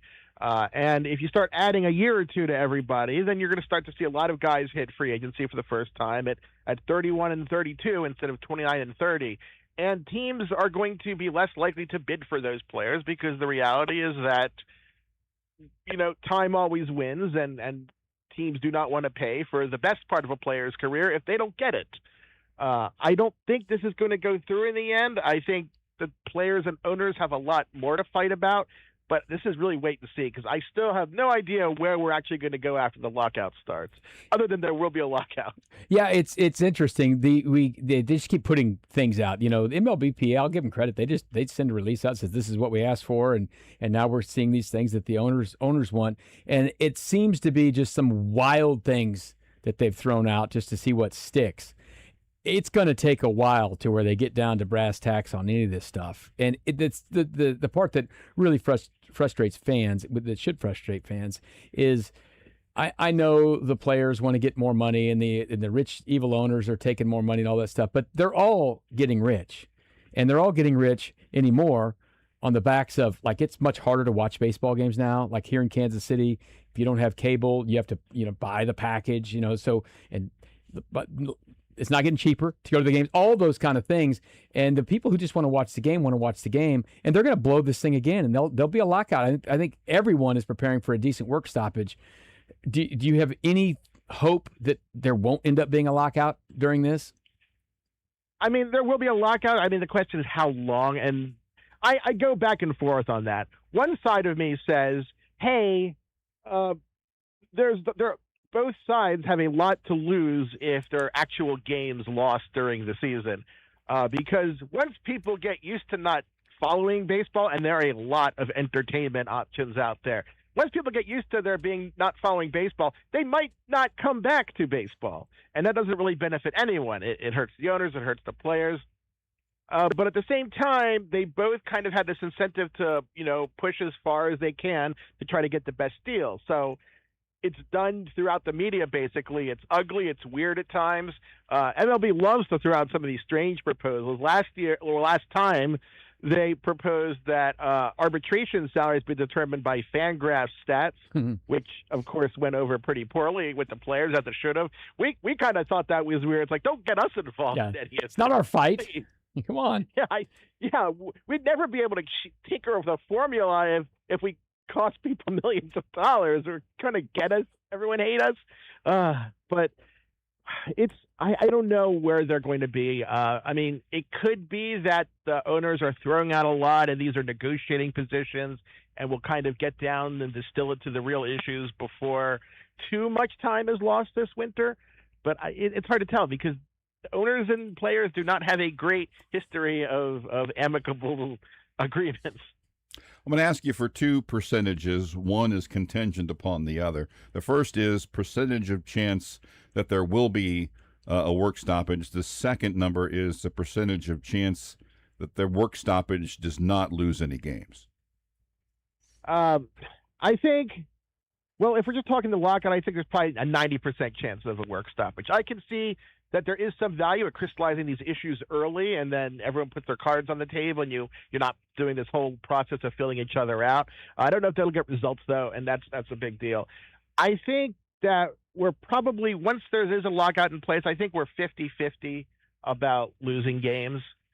I don't believe that, we're going to be in a situation where we lose the entire season, because I think that's a disaster for both parties, and they'll both be, at that point, be fighting for larger shares of a smaller pie, and it will be smaller if baseball misses a season. But I can see us having a 140-game season or something. And I don't think that's great, but it probably wouldn't kill fan interest if you lose a couple weeks in April. And, you're mentioning there's so many things to watch and do now. If, pushing a season and getting involved in moving things that are on television programming and all that stuff and moving your postseason is not something that's simple to do anymore. There's just so much more of these TV contracts in place on other things. And I don't think MLB is in the position to go say, well, you're just going to move all your other stuff. We're playing a little bit later now because we got in a work stoppage. They just got to get this thing done. I mean, and they've been talking about it for 3 years. I don't understand how they just can't already be closer on some of these things, but this is the way it works, I guess. But at least they haven't canceled a World Series in over 30 years. So congratulations. That's a plus. And low bar. There are a lot more entertainment options. I mean, in 1994, people at home didn't have every movie that ever existed within one click of watching. No, they didn't. And in 1994, they weren't playing, college football on Tuesdays so that people could bet on it in the MAC either. I mean, they're just, it's all around now. I don't know yet. It's interesting. This is a weird year for baseball because, as we mentioned, here in town, they took the thing in-house and they're producing the show that way for the Royals games. But, the ESPN's out of the game now on Sunday Night Baseball, and they're trying things on NBC and Peacock and all that different stuff. It's just all kind of different. And I think people get in such a little habit of where to watch games. I'm not sure people are knowing, hey, if I want to watch a little Sunday Night Baseball, it's on Peacock or NBC right now. It probably takes a while for some fans to find these things. It's complicated enough. I tell the story all the time. I got an 85-year-old dad, okay? Getting him to figure out where the Royals games are has not been easy.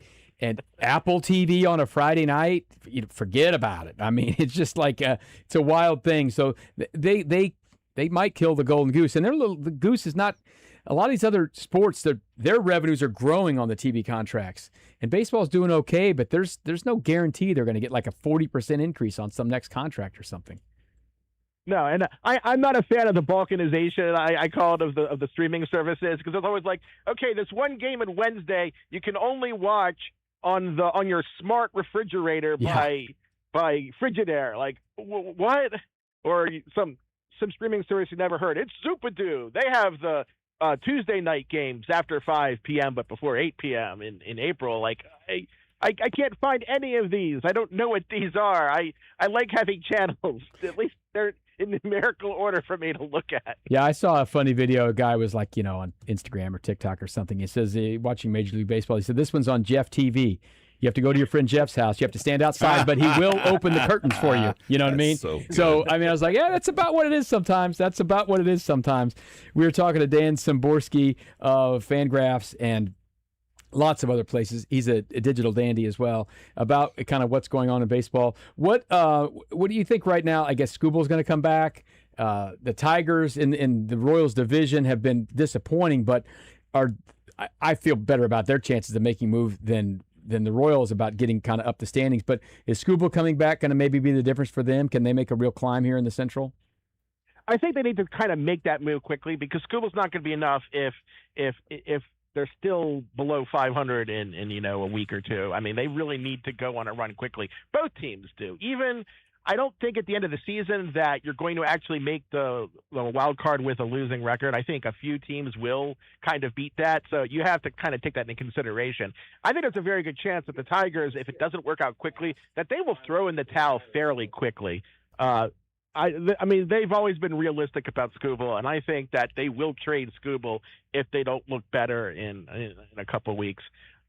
Obviously, the Royals don't have anyone like Seaboldt to trade that they would trade. I would never, because Bobby Witt Jr. is under contract for a long time. We're a good deal for the Royals, so obviously they wouldn't trade him, and they shouldn't. Yeah, and maybe the only thing they got a little pitching. I mean, Michael Wacha is an effective horse who will go out there and pitch, but he's old. He doesn't have 5 years on a deal or something like that. But my buddy always texted me, listen, the Royals are going to screw up the trade deadline because they're going to win enough and they'll think they can be somewhere or something like that. But if they had, what is their biggest trade piece that's a reasonable trade piece? They're not trading Bobby Witt or anything. I think Wacha is a good option to trade, simply because teams do need pitching. You look at a team like the Padres that doesn't have a lot of payroll room, but that could use another pitcher. And I think that he's not an ace type, but he'll eat innings. He's leading the league in innings right now, I think. And that has a lot of value, especially down the stretch, because there's just such a limited ability to add pitching. the Royals don't have a lot of expiring deals right now, so it isn't like there's going to be a massive fire sale. But I do think that you do have to make some of these moves if it doesn't look likely. But you have to pick. You can't just say, we're kind of around 500. We won't trade anyone. We won't acquire anyone. We'll just wait and see what happens, because that never really works out in the end. Yeah, timing is everything on that. And sometimes you want to be the first team to go make a move to trade someone, and sometimes it's best to wait till the end. But that's J.J. Piccolo's job, to figure out when that time is to do it. I know your time is short today, so let's get to the Final Four. Dan Szymborski, talk a little baseball here. On your Twitter profile, it says you're a gamer. What is your game? What's your favorite game to play? Well, I've played by hours Team Fortress 2, but I play a lot of shooting games. I play a lot of role playing games. I do play World of Warcraft and Final Fantasy 14. I do all the stereotypical dirty activities. So World of Warcraft, though, do you get destroyed by some kid in a faraway land when you play this, or can you hang? Yeah, if you do player versus player, I am. It's worse when you talk about Call of Duty type games, right? Because I'm nearing 50 now, and my reflexes are not what they used to be. I tried to play that once. I was dead in 2 seconds. Done. Yeah, I get killed in that game without ever seeing my killer. It's kind of sad. I'm becoming one of the olds. You got to find your way. All right, what's your favorite baseball stat? My favorite baseball stat. I think in a way it's just counting triples. Not even a sabermetric stat. A triple is the best play in baseball, except, for an inside the park home run. Right.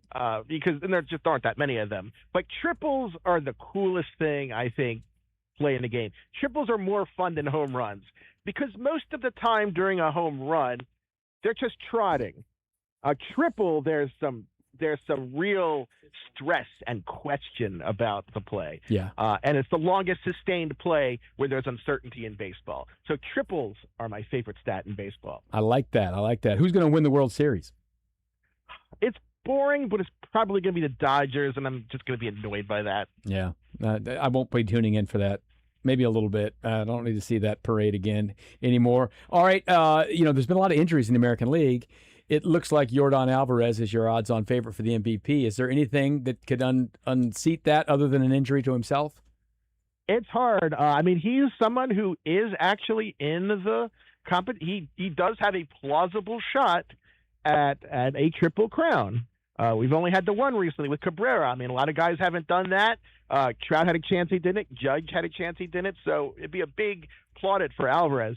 Witt, of course, is in the MVP race, and he'd probably be my pick if the season ended today.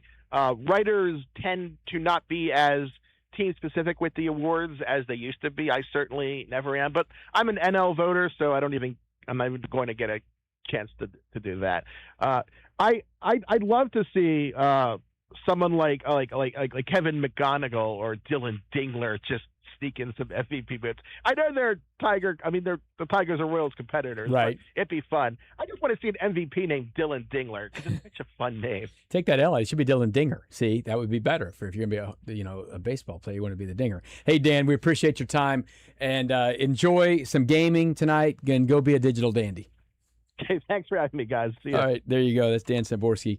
Fun stuff there from him. And the AL MVP race is weird because Bobby Witt, his numbers are all right there. The Royals aren't very good, but he's hurt right now. Yeah. He's got to come back. The numbers are already starting to slide a little bit. If he comes back and he's healthy and keeps getting up there, it's possible. It's hard to win an MVP when you're playing on a team that's in last place. No. It's happened. It was 40 years ago. It happens. But if you put some crazy numbers up, having Judge out of the game is huge.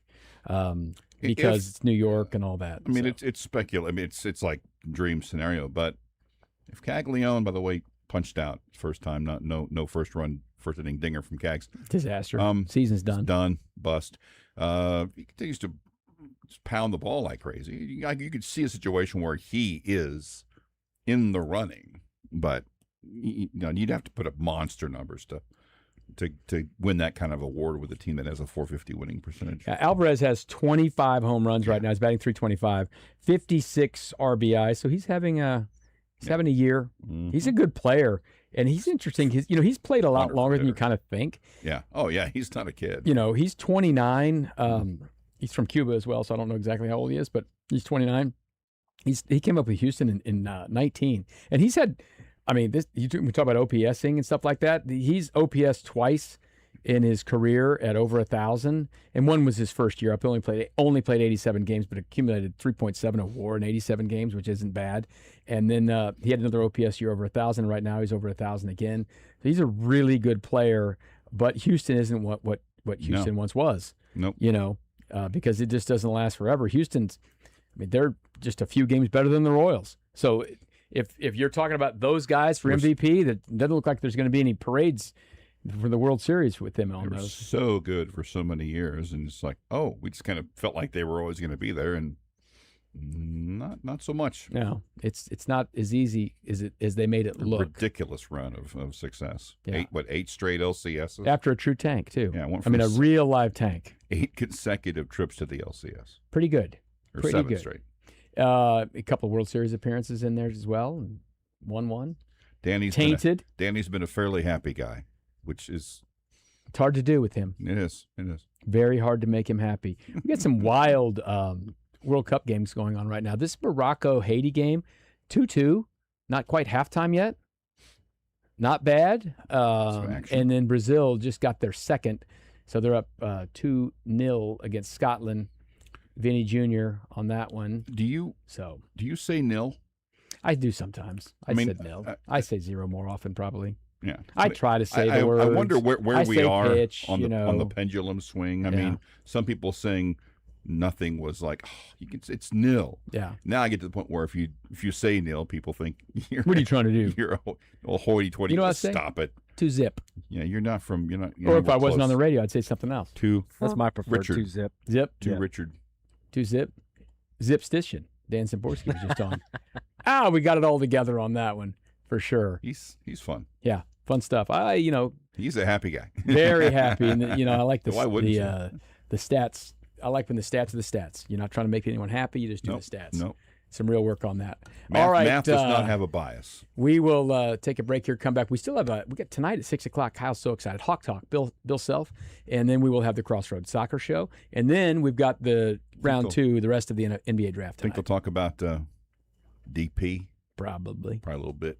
Probably. We got picked second. You did? Not first. Second. Second. Not bad. Were you the first time? Was that the first time you realized what?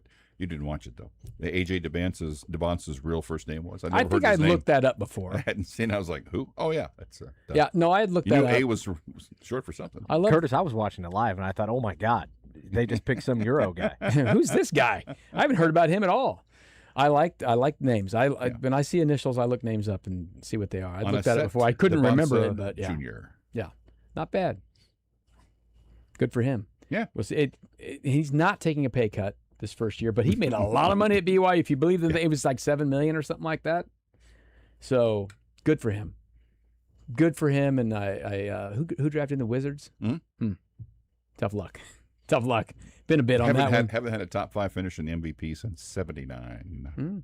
Did they win it all in '79? Yes. Yeah. They lost. Won '78. They were defending champions and lost to Seattle. They beat Seattle, then they lost to Seattle in 7.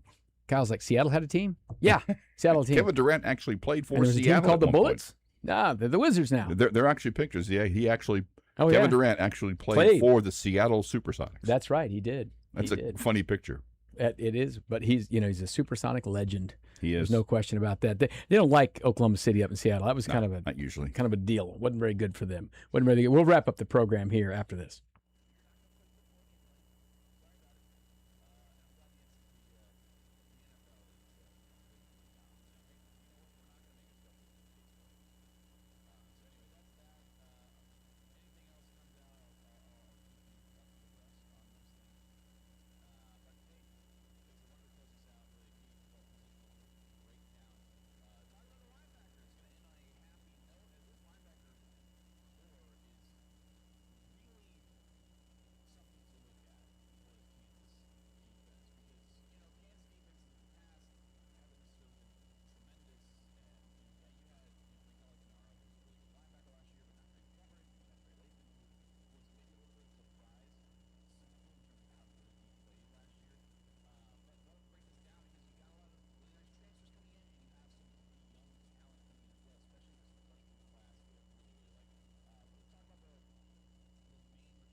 But first, a La Feta delicatessen, end of the hour answer. Who was the last Royal to hit 6 home runs in a 5-game span before Jack Caglione? There have been 4.